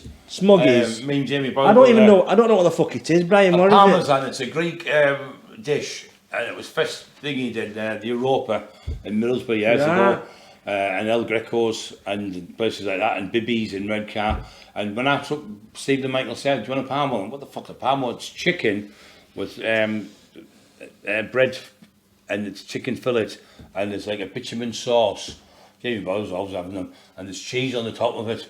And you come to mind, can I come to your house, Brian? You can come anytime you want, Jimmy. You know, I bought a jacket if I'm you don't bring him because he's a nightmare, isn't he, your mate? Oh, he's Tango. He's a thief as well. He's right. I'm only joking. When he comes, I can give his car back. Take his car so we have to come and get it back. That's you a good can idea. Have my car if you want. It's fucked. It needs thousands of pounds spending on Your it. car's one of them, all the wheels fall off and that. It's all got paper mache and fucking, you know what I mean? And varnish. Drugs hidden inside. No, there's only one fucking dope in my car, Brian, and I'm driving it. But yeah, another daft. Yeah, they're lovely, the Parmos. I'll have to. Smuggies in Middlesbrough near the bus depot. Absolutely fantastic. I know I don't look like it. I've got a good appetite, Brian, kind of thing. You know, I look out and all that, but you know. Yeah, you love it, mate. I've got a lot on my plate at the minute. Yeah. FCU 86. Who was getting the better of you in a fight until you put him through a roof and ended it? Are you allowed to say it? it? Yeah. It was a lad called John. We were just talking about him today, but he wasn't getting the better of me. He hit me with a bottle in the face. Okay. And I broke his jaw, fractured his skull. So he wasn't getting the better of me. I picked him up and smashed his head through the ceiling. Fair play. But he was a boxer. He did about 160 fights, you know. But he was the one when I got out of jail. I was 20 and a half stone, ripped. Don't know what to say. He was going, you're not as good as I bet you can't fight like you used to. You're not as big now and all that and going on. And I bought him, I give him an knee, got him a drink. He scared me. He hit me with a bottle and I fucking pulverised him. He was telling me he was going to fight me. And then he grasped me up the police. So, do you think these days with CCTV and everything, you could pace people at street them days, but now everything's... No, you can't, ladies and gentlemen, please don't do it. And these ones who do road rage, just let it go. You're never going to see them fucking again. You jump out, like, say somebody calls you at one roundabout, and you chase them back to say that you come to a red light, you jump out and you hit them. The people who see you here, you just got out for no reason, start smashing his car, and you're going to get charged. Road rage, go to jail, you lose your mortgage, what's the point of all that? Just let it go. They're just idiots. The best thing you can do is somebody starts doing a list to you, just go, cheers mate, thanks very much, see ya. And it makes them rage more because they want to see your reaction. Don't react, respond. Like the police get a phone call, the ambulance gets a phone call, they respond to that. But don't react. If you react, and another thing is, before you do anything, think of the consequences. Don't just do anything in rage because you know you get yourself in trouble. Think, why did I do that? It's anger is the wind that blows out the light of reason. I read that once, kind of thing, but.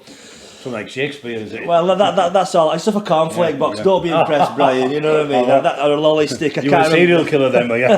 No, it's quite quick, Anna. You're funny. I'm not funny anymore, Brian. You know what I mean? Funniest thing about me is my fucking jacket, kind of thing. Yeah. But do you think with social media and all these, it's made crime very hard for people to do? Yeah, very hard. I'll tell you what, though, I have seen some knobheads on Facebook. Somebody will write showing off. No, they'll say like. I actually saw, this is a true story once, I saw a lad on Facebook and he posted a picture of a mirror with two lines on it. It said, I'm selling cocaine. I mean, that is actually no joke. And you see people say, writing, does anybody know where I can get some weed from? They go, Terry Smith at number 7, he'll get you some. You're thinking like, are you fucking for real? The police are monitoring everything you do and on his computers. Everyone's monitored, everyone. Yeah. And what happens is, I've seen ones where they went, I've just made 20 grand, look at that, and I've got 5k of coke and 5k of coke, and 10 minutes later the door's gone in, you see him live, and they've nicked them, and because they've seen who they are. Hey, it's me, Johnny Smith, I've just made 5 grand a day, look, and I've got 2k of coke or 10k or whatever they've got. And if you go on YouTube, put it in, you see them, the police catching them after they've just been bragging about what they've done on the computer. That's how stupid they are.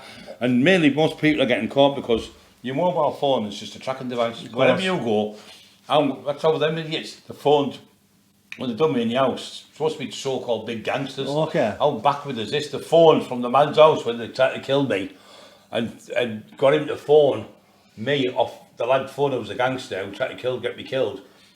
Got the lad who owned the house to phone me off his phone. So the police tracked him straight away with the phone. Well, why was your phone in that house? Because it goes by the postcode of the area, see, for sold phones. So they got nicked through that, and they ran out on a road with 3,000 cars an hour going by, with machetes and guns and everything, and the off-duty police got the registration, they got caught. But I went to court and got them off. They tried to kill me, they got them off. Yeah, old school. I would grasp no one, but I wouldn't make a statement or nothing. But I thought I was in there, you know. I thought I'm getting protected here. I'm response to one outside, going around all the time and all that. Anyway, the movie from one hospital I went on, and it was like they had a dodgy ambulance with another pretending to be a copper in the wheelchair. I think it was a bit of a training thing for them, and they'd run. It was something like Officer Sweeney or Minder. Go, and they'd run, push him in the wheelchair, and there were snipers on the roof and all. Because these people had been up for murders and everything, trying to kill me. They were like proper people. They've been in jail for like murders and stuff, and a couple are in there now. But they moved me to another hospital, but. What I'm saying is, you get these people, they go on. I've had fights with people, I've had like 200 or 300 fights, never lost, and they've come to me and I broke the jaw and put the police. Yeah. So I've had 300 fights in one, then got the police away in Grassville. Yeah. And I'm not trying to be big-headed, I'm just telling you what you're asking me, but I'm not glorifying it. I'm doing better things now, helping people. Of course. I'd rather go out there helping people than hurt people. The best thing that's ever happened to me is getting married to my wife, you know. Yeah. Which I'm with her now, and like I say, we get on really good, you know. So, but I look after my brother, care working for my brother, because he has a bit of autism. So yeah, it's hard work, but I wouldn't let him go in the home. Well, fair play. You know. I don't blame you. I've looked after him, so I don't actually blame you, Brian. But fair play to you. Just a few more questions for you. Rob Hanley, do you still feel physically fit these days, and would you still be up for a rumble? Not with me personally, you know what I mean. But would you? If I had to pull it off, I would have to do it. But do you know? Do you tend to like walk away rather than just fucking? Yeah. I had one kid about a couple of years ago trying to have a go with me being daft. I just tied him with lots of shopping trolley in Tesco's, and sat on top of the trolley and he was in the thing for about 10 minutes, calmed down. He comes to my house and trains now, you know. So this shows you know. But most kids like me because I've never been a bully. And when you're a bully, it comes back on you. Yeah. And all the top fighters who can fight now, all up there, the elite ones, are all friends with me. So if anyone I think if anyone hurt me, took a liberty type of thing. I mean, I could still fight. Of course, I can still fight. Plus, you're well connected still. You know, you can make a phone call. Yeah, of course, yeah. You know, but that's not a bad place being, really. No, I think so. Who is the most dangerous person you've ever met apart from me, Brian? Most dangerous person I've ever met. That's bawdy, actually. What can I say? I was in jail. So with a man, I was in jail with quite a lot of murderers, you know, but I was in jail with one who was very strange called John. I can't remember his second name, but he was in the murder case books. He killed a family. And I was in with another one. He was a fucking scary man. He was a vampire. He killed a baby and drank the blood. Really? Yeah, 6-month-old baby, killed it, drank the blood. He was in Durham. And was he big? Was he a big fella? He was a big bloke, but he was skinny. He filed his teeth down into fangs. He was white as a sheet, and he kept good satanic things in the jail. He was fucking crackers. And he had his nails, like big long nails, filed. Yeah, actually thought he was a vampire. Really, in his head, he was a vampire, yeah. And he gave me the fucking creeps there. When I met him, the one who raped the little girls, just ran to America years ago, Howard Hughes. Oh yeah. His name was Howard Hughes. He was from Wales. He raped some little girls and killed them. And he was in. And when I was on the boxes, I was in jail in Walton. I was the daddy of the jail in there because I beat the best fighter in there. And I was working on the boxes. You give them the clothes. So I give him a white sock and a brown sock. I give him a brown shoe and a black shoe. I give him a pair of trousers. He looked like fucking Robinson Crusoe. And the governor come down. You make me laugh. You call. I said, let me just have 5 minutes for this cunt in this cell. I said, yeah, little girls, you fucking bastard, you fucking scum, screaming. He started like a little coward, little girl. I thought, you fucking wanker, you know. He really hit me and he started crying and everything. I thought, he was a big 6-foot lad. But he was just, he'd done that to little kids, so just never let them out, mate. Did you ever Charlie Bronson, you know what, I was just going to ask you that. Did you ever hear stories with Charles Bronson? Yeah, well, Charlie did a book with me called Celebrity Fitness. And it sold 120,000 copies, but me and Charlie never got a penny out of it. Really, yeah? No, they screwed you over in publishers? Yeah, the one who see Richard, so he made the money off that and never give us a penny. It took me $5 to get in shape. I'd do all the exercise in it. It never give me a fucking rap, you know what I mean? So, but Charlie written to me and sent me, I've got a Jamie Boyle scene, it's a picture of him drawing pictures and all that. I've kept that. People have offered me money for it in the newspapers. So I wouldn't do that because the man give it to me, so I'll cherish it, you know. But, yeah. Do you know, like being a famous fighter and all that, and like, did you get a lot of celebrities interested? You know, celebrities seem to be drawn towards fame, like James Beat played for England. Oh yeah. I got a watch back for it was asked to get a watch for Ken Phillips, played for England. Stewie Downing, he was at a pub one night where my brother was there, and Jamie Boyle was there actually.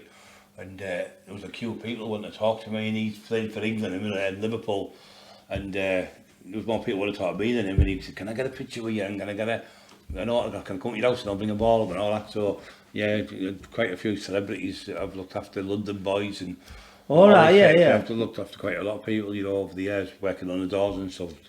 the Bernard man, like we said, and loads of different other people. So you looked after Bernard man, and you was a security guy? I was a security for him that night, but he was a lovely man.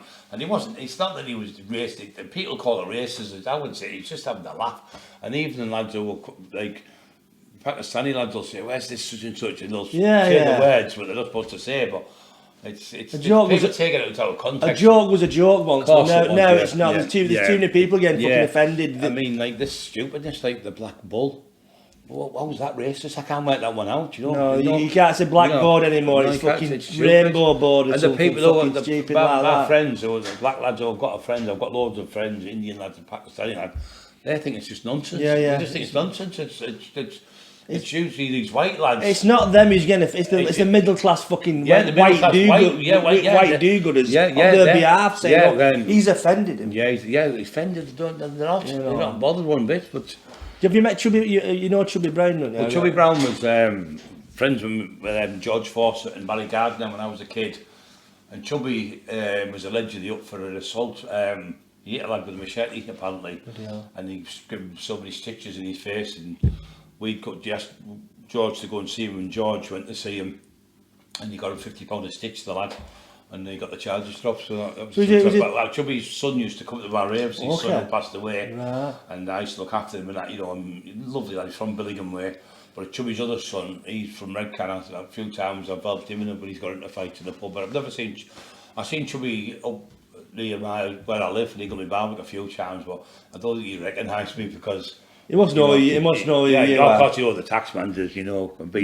Every fight he's ever beat, I've beaten in my area. Ever been or offered. Chubby Brown could do a bit of fighting. I can have a mug, Chubby. He was no mug, and he was good. But he was really. I like Chubby because he's like just tells it how it is. He's and he doesn't swear in front of women and kids. He's a totally different person. But he's a really nice person, and he's lost his temper a few times with people. But I think it's stress as well, and stress gets you sometimes. But I just think to myself, I've got my wife with me when I go out, so I'm not allowed to kill me. You know what I mean? So. She won't. She says, if you wait there, we all know what the outcome's going to be. You're going to break his jaw or something. And nowadays, you're going to go to court, you're going to go to jail, you're going to get 5 years in jail. And you never see your wife for some idiot. Yeah, for a knobhead. Yeah, for a knobhead. And so you just think, just walk away from it. I've just got this question in my head. What do you think happiness is in life? I don't know where it's come from. I just feel the urge to ask you. What do you think happiness is in life? What would happiness be for you, kind of thing? Happiness is me being married to the most beautiful woman in the world, in my eyes. Yeah. And me being content with what I've got. But it's nice to try and better yourself. Yeah. But even if you've got a £500 car or a 50 grand car, it still gets you to A to B, doesn't it? Just be happy and just get out of bed and training, because the training is my way of stopping depression, and because obviously it gives you the natural endorphins, like we've said, and keeping fit and being friendly to people. I talk to everybody. I'll go, how are you doing today? I was the lady yesterday, she was brave, and I said, nightmare these masks, and the love. She said, oh yes. I said, she said, yeah, I've been struggling a little bit. And I was talking and giving her a little bit of advice about training, and about 50-year-old, and I just love helping people, every day of the week. There's not a day goes by I don't help someone, and I feel good. And people could take it or not take, but I think when you smile straight away, I have that smile and people take to me. We had 2 lads yesterday from the Bad Blood podcast, and they were saying, you know, I'm going to be alright, and they were scared of me. When I got in there, I went, oh, we feel great now on the stage, and loved it. I said, you're welcome to come any other time, a cup of coffee, a cup of tea, whatever you want, and pop it in TV. They were over the moon. They texted me, oh, it was brilliant to meet our hero, because you've been our hero since we were kids and all that thing. So it made their day, so I said, he's alright. He said, we are now, we've got you doing this. So it was brilliant. So they're going to come back and do another one, like you're going to get me doing another on your show. You can come every week for me, Brian, you know what I mean? I can't afford buy different jackets. I can't tax the tailors too heavy. I can't afford buy a new jacket every week though. I'm on universal credit, Brian, you know what I mean? You can have all that though, I don't care. I get, there's a soup kitchen. So how's it going anyway? How are you feeling today, mate? I'm really happy I've met you, and I'm not joking. You know what I mean? You're a nice fella kind of thing. Yeah. I've met quite a few hard people and things like that, and the bloody nice people. It's only when you're a dickhead, and you hear that, did you did it to touch your body and all that. But it's I'd rather have somebody like you pissing out the tent, Brian, than pissing in. You know what I mean, kind of thing. But so if Colin keeps fiddling me out of money, can you come down and sort him out, kind of thing? But, I remember having a T-shirt on my post, and the #1 Taxman, the police raided my house and come in, knocked on the door like a do, and they said, who's the number one taxman, Brian? I went to the Chancellor of the Exchequer. I was always there, I'm always a step ahead of them, you know what I mean? So, and then speaking of it, go on, it's you. Another time they come for me, I've been every murder I get the blame for. They went, well, we get at least 100 phone calls a day, they said, in my day, from 1991 to 1995, was the worst violence Teesside's ever had. Shootings, kidnappings, people getting killed, stabbings, and they said 90% of it's you. I said, fuck off, I said 99% of it's me. But the thing is, it probably was a lot of people, like you hit on it earlier on this, when the whole wall gang were doing robberies, like Jesse James then, and any vicinity of 400 mile radius, that was the Jesse James gang. You get the blame for everything. You're at the top of the tree, and I went by a police one day in my car. There was a lad called Elvis Tomo, and she's on the radio. I thought I hadn't done that. I said, Neil, can I ask you a question? Don't worry, don't want to grab you out. She said, what's the matter? I said, why have you just gone on the radio? She said, you're down now as a target. So target 1, target 2 and all that stuff, all that shit, like fucking James Bond. She said, everywhere you were seen, we have to tell them where you're at, because what happened is I allegedly got these people shot at a club, because I got done for these shootings at this nightclub. But when the shootings took place, I was in Ricker police station reporting my licence stolen at the same time as the shooting, which is 25 mile away. Oh, yeah. So when I got nicked off the police, I never told them that. I went to court, I made them look like mugs, and they stood there in the court with the guns and everything. And they said, well, where were you that day? I said, well, what it is, Your Honour? Your Honours. I said, oh, that day, Your Worship. I said, I was in Ricker police station reporting my licence, and the police officer was called PC, whatever. And I said, I went in there whatever time. I said, I can't remember it. So they went to the thing. The judge had come back, I was there, he come in with his notebook. He came in at 2 o'clock, and he was there till 3. Reporting his thing, in the shoot took place at 2:30 at 25 mile away. So the police were my alibi. So the second time I did it, they went, who's getting shot today? Have you ever had any trouble with the governmental taxman? No. Hasn't he never been onto you kind of thing? I've never made that type of money, because it's all alleged. Yeah. But you can't do it. See what it is then, Jimmy, you could go up and buy a car, 50 grand. There was nobody said out. I had 50 grand before the police come down and they couldn't do it out. But now it's all. Where's this come from? Yeah, where's that come from? That's one of the reasons I packed in. It's wasted time, because assets of crime, take the cars off, get caught loads of money laundering. So I just thought I've had enough. It's not one. Being a criminal is not good, because if you want to be a career criminal, you only get so long at it, Jimmy, and you get caught and you go to jail 5 years. Now an average bin man makes £400 a week. Right, don't share being in the bins. I have a job in the bins, £400 a week, and they get paid. That's 20 grand a year. So if you go to jail for 5 years, you're losing 100 grand. And if you're working and you're putting food on the table, you want your own little place, you pay your bills, your gas, your electricity, water, you could be content with what you've got. If you're trying to be a burglar and things like that, and what happens is, another thing is, I think they should legalise heroin, because in some places it's something like £20,000 for the police to put someone away who's robbed a car or something, or robbed a house. By the time the police get them, the social worker, the insurance companies, the court case, the barristers, the judges, it's £600 a day to put them in jail. If they legalise the heroin and they subscribe to it, like a hot dog van things, you know, like them. Like one of them, but like when you get your blood took, one of them in different areas, and they subscribe to it with them. It's only a couple of £1 a day for each one to give them. It's going to save billions and billions of pounds. Plus, the flip side of it is there'll be no gangsters selling heroin. There'll be nobody overdosing. People will feed the kids because they've got the drug, and the kids they won't be shoplifters. They'll leave the prisons. And the flip side of it all is the Taliban won't get no money, because that's where 90% of their money comes from. Heroin. Growing it, isn't it? So if they legalised it, because you're not going to stop people taking it, so you might as well legalise it, but they won't do it because they make that much money, the government through it. You know what they said, like you said about like a mobile van seller? They could have like ice cream, heroin, but not give it to kids though. They used to have ice cream wars in Scotland, they were killing each other for ice cream, weren't they? Like, you know what I mean? Remember 99p cornet as an ecstasy? Just one cornetto, fuck off. That's right. They've got ice cream wars in Glasgow. It's mad. Well, I'm from just down the road from Glasgow. That's the Scottish. You've got that Scottish blood, haven't you? They're hard people, the Scottish, and they don't fuck about, do they? You know. Well, up there in the Gorbals, where I'm 8 miles from, was the roughest place in Europe for a long time. And it was the murder capital of the world. there. And what they've done there is for every inch, they used to have big like machetes, they started giving everyone jail a year for every inch. So when they were having 10, 12-inch blades, 10 year in jail, and it's soon fucking ridiculed it, you know. Fucking so hell. That's mad, I think if you get caught with a knife, they should be jailed. You get caught again, double the sentence. You get caught again, double it again. And that's the only way you're going to stop it. It's fucking silly, isn't this it? fucking I'll give you the caution. I mean, there's an old man up our way, he drinks in this pub, a lovely place where I live. He's coming home, 2 15-year-old kids, gives a fuck, I don't smoke, lads, broke his jaw, stamped all over him, 2 15-year-olds. Then there was another one did it up in Middlesbrough, and then there was another one up Lingdale did it, beat another old man up. And all 6 of them have been charged, all got cautions. Now what does that put out there to people? That you can break old men's jaws and a 70 and 80-year-old man's jaw for nothing and get off it and get a caution. So what does that, there's no deterrent no more. When I was at school, you got the cane. You got whacked with the cane, you go, oh, Mr. Sadler's going to get us again. Oh, nightmare. There's no deterrent now.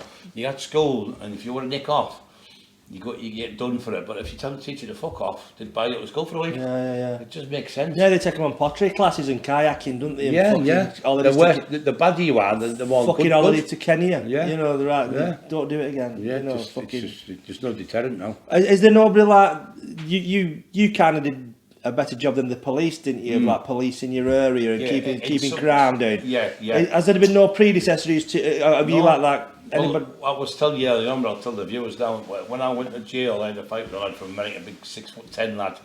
He was ex-army captain or something in the Marine, not Marines, in the SEALs.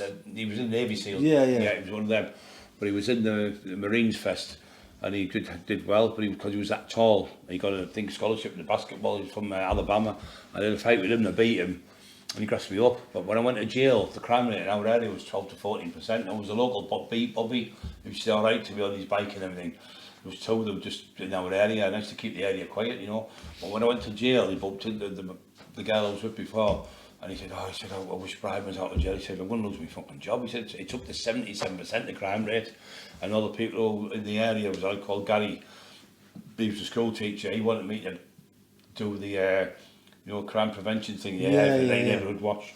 They said, why don't we give Brian a wage to do it? So anyway, I got out of jail and I phoned the lad up who was doing the burglaries.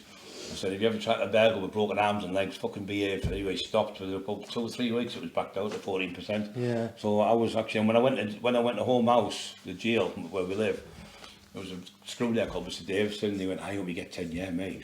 I said, what do you mean I hope you get 10 years? He said, it's been 3 months you've been here, there's not been one fucking fight or one altercation. The only fight there's been, you shouted at them and just stopped straight away. He said, so the jail's been brilliant. And the day I left, I bumped into him because he lives up near me, and he went, as soon as you fucking left, 2 screws got assaulted, 2 lads got stabbed, you're only out for 2 days. Fucking hell. So it's mad, isn't it? So it just shows you that influence you do have. But when I was in jail, I'd have the kids, they're like kids to me, don't be sat in the yard. Brian, tell us about when you had a fight with Duffy, tell us when you fought Dave Garside. So I'm like, they're like a school teacher, telling them things, so I haven't got that gift talking to people, you know, but they all know the stories, but they want to verify what happened on the days and stuff. When the world opens up again, are you going to do like after dinner speaking? You know, that's like, you know what I mean? Kind of like, we'll have one down here with you, mate. Well, you know, I used to do them like I'd do comedy and then you get a sportsman on and all that kind of thing. Like, but you're a good speaker, so it's a natural gift that you've got a good tale to tell. You know what I mean? And there's a lot of people want to hear that. It's evident that the hits you've been having on these podcasts and things like that. It's been unbelievable. Something like 25,000, 30,000 people a day watching me. I'm just a lad from a little council estate who's become a bit of a fighter, and but I've turned into Christianity and I'm helping people through the power of Jesus Christ. My life's a better place to be now. You get selfies all the time. You get people asking you for selfies like that. Stop. We're getting one off you after this. Will do. But it just never stops. But I never ever say no. You get people going, oh, you get these superstars going, I haven't got time. I've always got time for anyone. I went to do with Jamie Boyle at the in Bishop Auckland. It was a student club, and I spoke to nearly everyone in that pub and shook everyone's hand and got a picture with about 150 people. There's about 200 odd people there, and the comments were like, he had time for everyone. Well, that's a good thing. I mean, I remember I was in Edinburgh a few years ago, and it was a comedian's son called Sean Finn. His dad was called Mickey Finn, a Scottish comedian. I don't know if you know. That's a drug, isn't it? This is I'll slip you a Mickey Finn, wasn't it? Anyway, we was walking through Edinburgh, and we saw this fella, and he was raining, he had a brolly, and a cap on.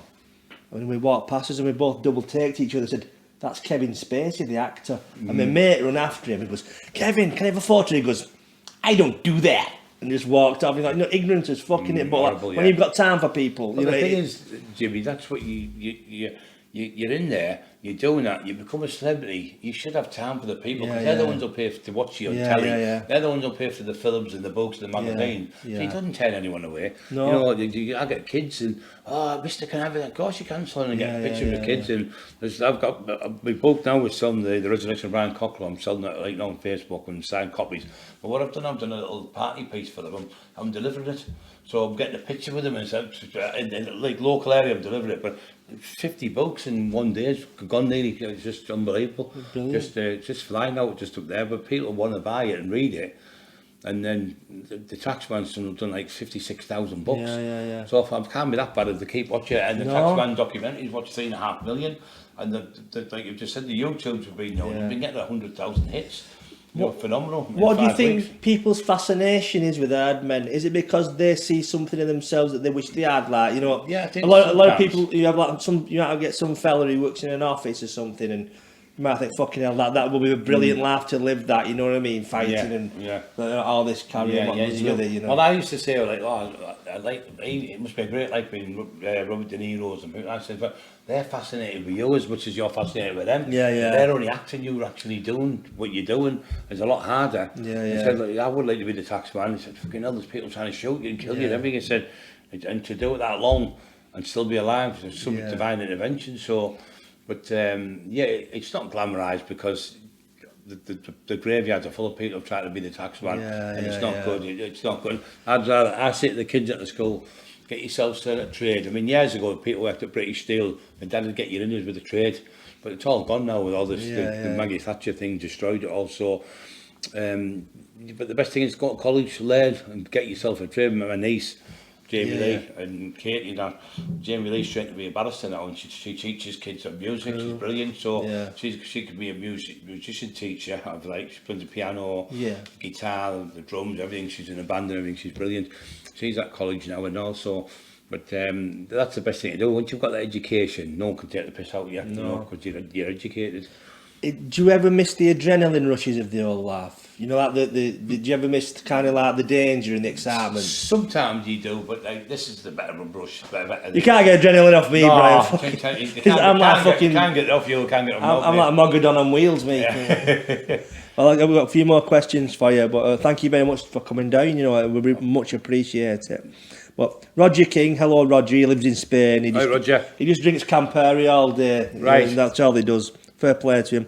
In your opinion, to what extent did Margaret Thatcher's deindustrialisation of the North during the 80s increase criminal activity? Thatcher tenfold. She sent everything through the roof. She stopped the kids' milk and everything, didn't she? Yeah. Even him, Boomtown Rats, Bob Geldof tried to say, what you do? You know what I mean? Yeah. She even taxed the people when they were sending the money to the poor kids in Africa who were dying. And she was even taxing that, so... The horrible woman. Did you notice things go worse up in the When we were kids, the electric used to just go off, Jimmy. Fucking hell. You used to have a 3-day week. 3-day week it was called, because you could only work 2 days because there was no electric, there wasn't enough electric. And we went to school, I used to be the milkman, I used to get that milk, and somebody would be off and you get 5 or 6 pints. That'd keep you alive. That was sometimes some kids, that's all they got. They'd have a pint of milk and she took the milk off them. I remember that, little cans of milk and all that kind of thing. Little bottles like they were. And, but they stopped that from Maggie Thatcher, and she destroyed the industry and everything. But and that's when everything went. Everything. Well, what happened is then you got people like the people selling dodgy clothes. But I don't mind people like the Dell boys, because at Christmas, the kids on the counter say, "Oh, got out," and the posh kids had all the best. I did that to me. You got the copies. Someone who used to sell the training, I used to do it. I used to sell the clothes myself. But when you the ones who make the trainees, the copies, still make the originals. It's the same people, so there's not much difference. I mean, I had them Berghaus coats, I sold thousands of them, all the plates were buying them and everything, I got banned off eBay for selling fake Lacoste tops, but what you want for 20 quid, dude, it's a good top, lad, but But I'm saying, them kids at Christmas had a great Christmas, and the best Prime Minister I thought was Tony Blair. I remember going there to do a tax up there once, I mean, it was up Sedgefield where he's from, and I goes with my mate, and it was, the fog was, you couldn't see fucking sausage in front of you. Mind you, I've never seen a sausage driving on the road, have I? So anyway, you were in Wigan. Yeah, you were in Wigan. Anyway, I said, you can't see a sausage in front of you, so we get to this house, and there's big steel gates, on about 4 houses. And this lad called Jack Brown, he's dead now, and we allegedly used to get guns off him, because he was allowed to have 7 guns. Oh, okay. And he owed these lads 160 grand, he'd had them up for coke, they all got jail, and he was still out. So I goes through his thing, Jeff, and he comes out, I'm driving. I'm here for Tommy Jenkins, whatever. He said that he wants his money. Old man, he went and come out with a double barrel shotgun. I'll show you. I went, then you fucking big daft cunt, you fucking idiot. And he ended up shooting himself a few weeks later. He shot himself, killed himself. But the house they were in was next door to Tony Blair's, and they were minded Tony Blair's fucking kids, the nanny. So, yeah, that's a true story, yeah. Fucking said, Tony Blair's fucking house they were in, you know. Didn't realise how lucky he was, did he? Yeah. Roger also asks, is it true that the Miami Dolphins and the WWF were interested in signing you? Well, they weren't interested in signing me. The WWF, what happened is that the British Bulldog, he wanted me to do a tag team thing with him. Oh, right, you know yeah. what I mean? So, because I was massive at the time and everything, but it was through other bodybuilders who were in the game who were telling me about me. Davey Boy Smith, he was called. He Yeah, he's actually from Goulburn in Wigan, and there was another one, the Dynamite Kid. Did you? Yeah, I remember. He was good. They're from Goulburn. He wasn't that very big, that one, but he was really good. No, he's a tough guy. Yeah, he did somersaults. He was like an acrobat type thing, wasn't he? Yeah, they're from Goulburn. Yeah, they asked us to do that. I fucked it up with the drugs again. But the Miami Dolphins, they didn't ask us to sign me. And what had happened, a lad moved over from America, but he used to be a coach. He used to be a coach with the Miami Dolphins, and he met this girl when she went on holiday to America to Disneyland, and he ended up falling in love with her, and they ended up getting married. So when he used to come to, when he was in Stockton where I lived, I used to work on the door. He used to say, "Could you run?" I said, "Yeah." Anyway, I met him one day. I ran on the field. And he went, "Fuck it." And I said, "I could get you as a fucking what do you call it? No trial kind of thing." Because there was a band called The Fridge then. Oh yeah, I remember. Out years ago. So why would the Miami Dolphins be sending coaches over there for all these trolls, idiots? Yeah. And it was nothing to do with it. The lads got fucking married. The lads from Stockton. It does happen in life. Of course it does. But I tell you who else has been married to someone out there. The actor, I can't remember his name now. Bloody hell, it couldn't be. He's just married the girl from Middlesbrough up there. Tom Hardy. That's oh, is he? Yeah. Is she from Middlesbrough? Middlesbrough, yeah. She's from out she's Tom Hardy. Does he come up Middlesbrough then? Yeah, he was in the Yam not long ago, drinking with the people. Have you had a chat with him? I've never seen him, no. I should have went down one day, probably long for me. But he only about 3 miles, 4 miles from where I was at, and he's probably making this up. Tom Hardy's married a girl from nowhere. I don't know if she's Stockton or Middlesbrough, she's somewhere like that, but she's married him. And they're married now, so, and she's in the Peaky Blinders thing. Oh, is she? Yeah, she's black haired, black bonny girl. Right. Yeah, but the WWF was Davey Boy Smith, but he sadly passed away as well. Do you think through all these twists and turns in your life, you've ended up in the right place where you need to be, and that wasn't your path? That's probably all that stuff wasn't meant for you, kind of thing. Yeah. Loads of people get jogged. I mean, like me, I don't know, he's making these stories up as it goes on, but these things have happened. I've been 56-year-old. You know, most people get a job and they just do a job. I'm out taxing, I'm doing things. You're having hundreds and hundreds, thousands of fights because you're out. When you're running like 20, 30 doors, in them days, you're fighting every night. So you're fighting maybe 10, 15 fights a night. You match fit as well, wouldn't you? You're fighting fit, as Jerry Boyle says, you're there. And when you're doing that every night, you're fighting all the time. You're on the boil, you're 20-odd stone, you're only 20-odd-year-old, you're super fit, you eat the best of food, you've had no drugs and all that stuff.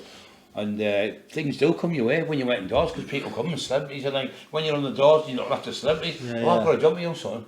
Up to this job, Freddie Starr, people like that, you know what I mean? And people like that, want you to look after them, things like that. So you get jobs all over the place when you're going out. Yeah. You know, but people think you're making things up, but you don't, you're just telling the truth.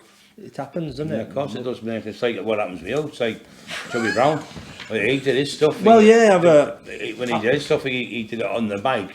Wasn't going to be a comedian, he was in a band. And he started doing his jokes, and then he got more money doing that than he was doing the band. So. They blacklisted me, Brian, for being too offensive. Can we go and beat them up? Oh, don't say that word, it's racist. You have to watch out these. You can't fuck all, can you? No, it's stupid. We've got another daft fucking name here. Multiple Joe 157. Right. He says, what do you think about the UFC and similar companies? That's his first question. What do you think about the UFC and all that? I think is about cage fighting. The Ultimate Fighting Champ. The MMA shit. It's not really. Not for me. You know, it's not my cup of tea. It's too much fucking about. Straight in and knock them out. Yeah, I think it's a bit. I like the boxing better. Yeah. More for me type of thing. It's not my thing. I mean, a friend of mine who Ian Freeman, he was a world champion. He was really good. The world champion he was, and he lives Sunderland, Peter Lee, where he's a friend of mine, you know. So he was good, but it's not my thing. I think that it's a different things, you know. It's a bit like street fighting, but the street's totally different. Yeah, they don't really translate. Yeah. And another question is asked. When you was at your best, do you think? How do you think? I think it's a stupid question because it's obvious. How would you have done in a cage fight? Well, you'd have beat. Bram said to me, if you would have been cage fighting now, you're probably the world champion. That's what he's an Ian Freeman, people like that said. That's you'd be up there type of thing, but I don't know. It's just wasn't my thing. It's a bit cheeky, this fella. He's asked loads of questions. You know what I mean? What do they want for nothing, Brian? Who were the top hard men you knew? Is that Lee Duffy? Lee Duffy. Viv Graham, Ernie Buick, right. They were the best fighters. You know. Dave Garside. Are a lot of these still around? He said some passed away. Well, Viv Graham was shot to death. Ernie Buick's my friend. He was the best fighter in Sunderland. But he said I was the best fighter to the lads up there that he's ever seen. So people like him saying that, and the Stephen and Michael Sayers have said it, and other people have said this about me, you know. And when I went to fight, when I beat Dave Garside, I went to have another fight with him. And I went to see his mate, Paddy Conroy, and it's in Paddy Conroy's book that I brought a 20 grand fight I was going to have with him, and he didn't want to fight me. You know, he just knew I was just still good in the street. So, but all right now, you know. But people just talk shit. Yeah. People, one said, I remember he said when I was living at South Bank. I lived at South Bank when I was a kid, but it wasn't for long. We lived in Queen Street with my mum. And my mum filled the woman across the road in. I remember it. I was about 4 years old or something, but and when what was talking about there?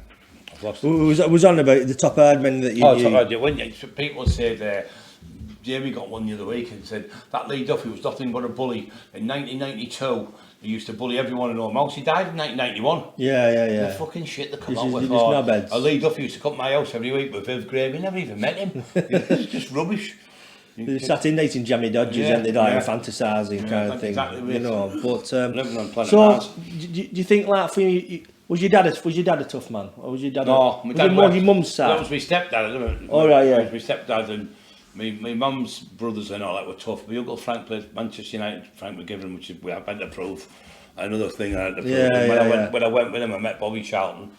We went to Joe. I met Alex Stepney, the goalkeeper, and it was the goalkeeper's night. It was the one who got his neck broke.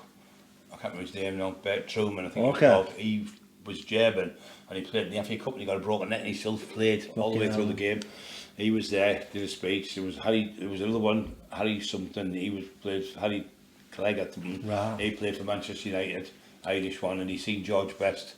And George Best he said he put the ball through me like 3 fucking times, made me look like a mug. He was only 15-year-old. Okay. He was the greatest player I've ever come across. You know? But sitting with them type of people, and that was it was brilliant, you know, to be with them. And Arthur Alberson's coming. I was a kid, I used to idolise them, and they were only 5'4", so there were tables like this, with the big round tables. There's a picture with Arthur Alberson and my Uncle Frank stood on the table, so they're bigger than me.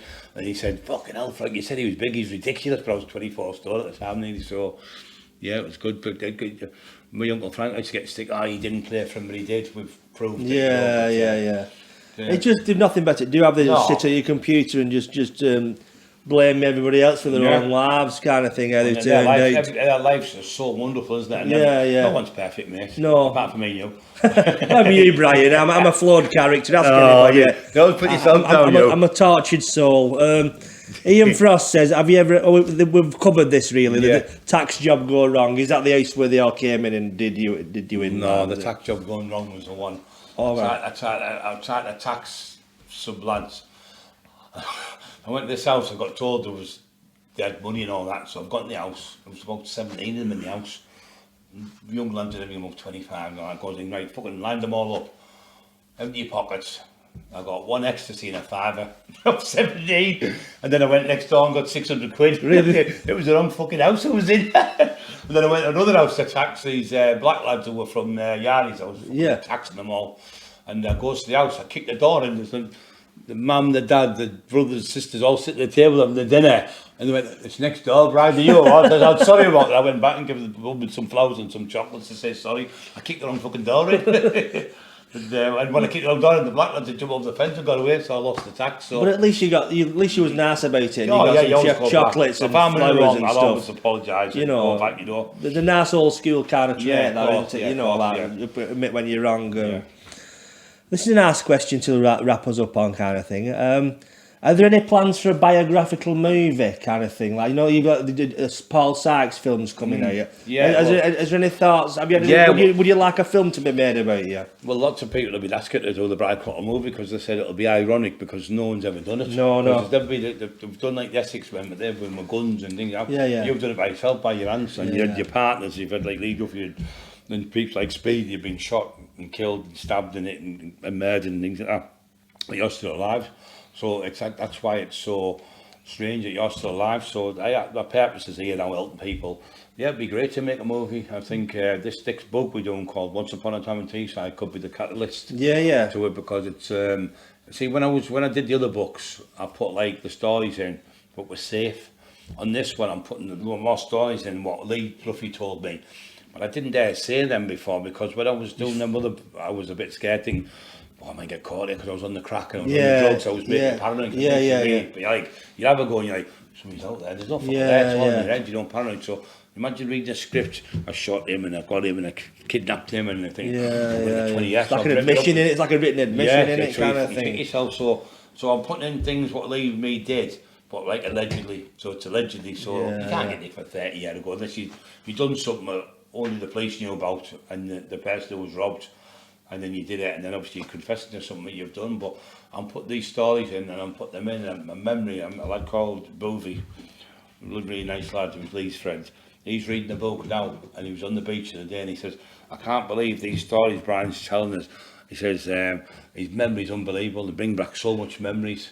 So they're proving that I was telling the truth, you know. But you're always going to have people call you and hate you and things like that. But if I can keep going, do what I'm doing, saving people's lives, getting people at the gym, letting people be aware of mental illness, and that's what I want to do. And I'm going around schools helping kids, and people are calling me. I'm thinking, I could understand calling me from when I was taxing, but I'm helping people and I'm saving people's lives. So what if they keep calling me, right?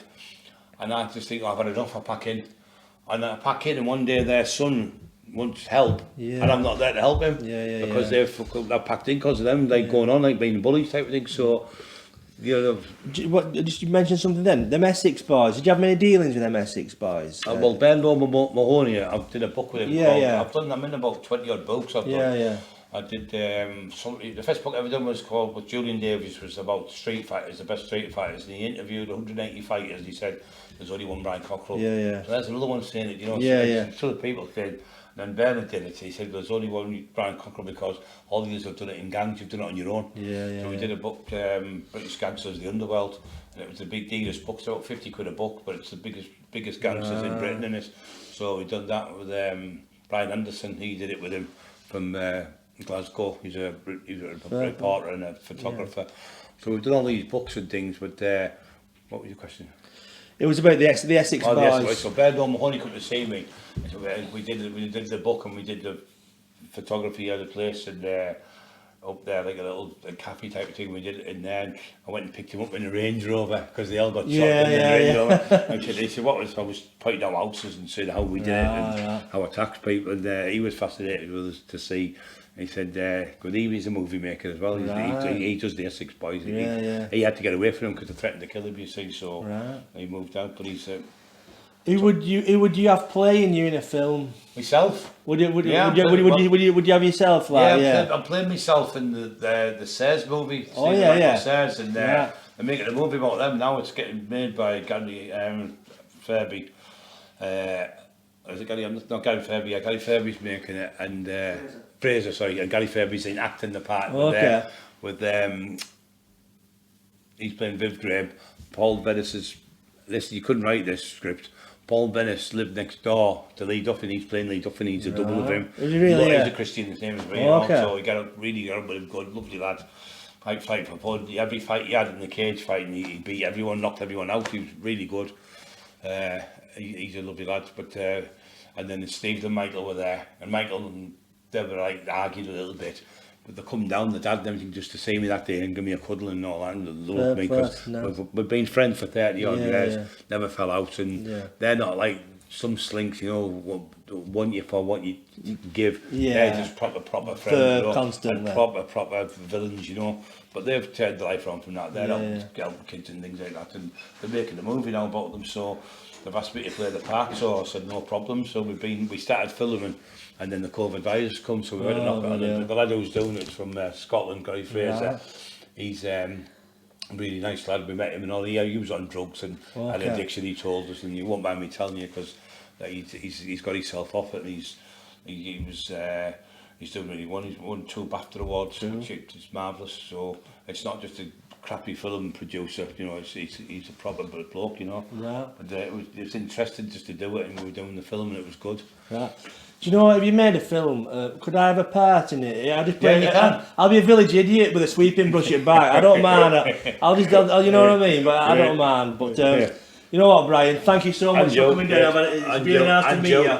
Kind of thing. Fantastic. You can beat Colin up after. Anytime you want to put them on, get some money off him, we'll split it. And just as I said to the viewers there, thanks for listening to me. And please look after each other and love each other. God bless you all. Absolutely. We want to get 15 viewers on this channel, but we'll get more when you've been on, kind of thing. But thank you very much. Please subscribe to the channel. You can like this video if you want. Please, you can donate as well to Colin's Tesla fund, kind of thing. If you don't, we're going to send Brian round to your race with a stick to bang on your front windows, kind of thing. Have a good week and all that, but thank you very much, and thank you, Mr. Brian. And you, thank you very, very much. Thank you. God bless. Thank you, Brian.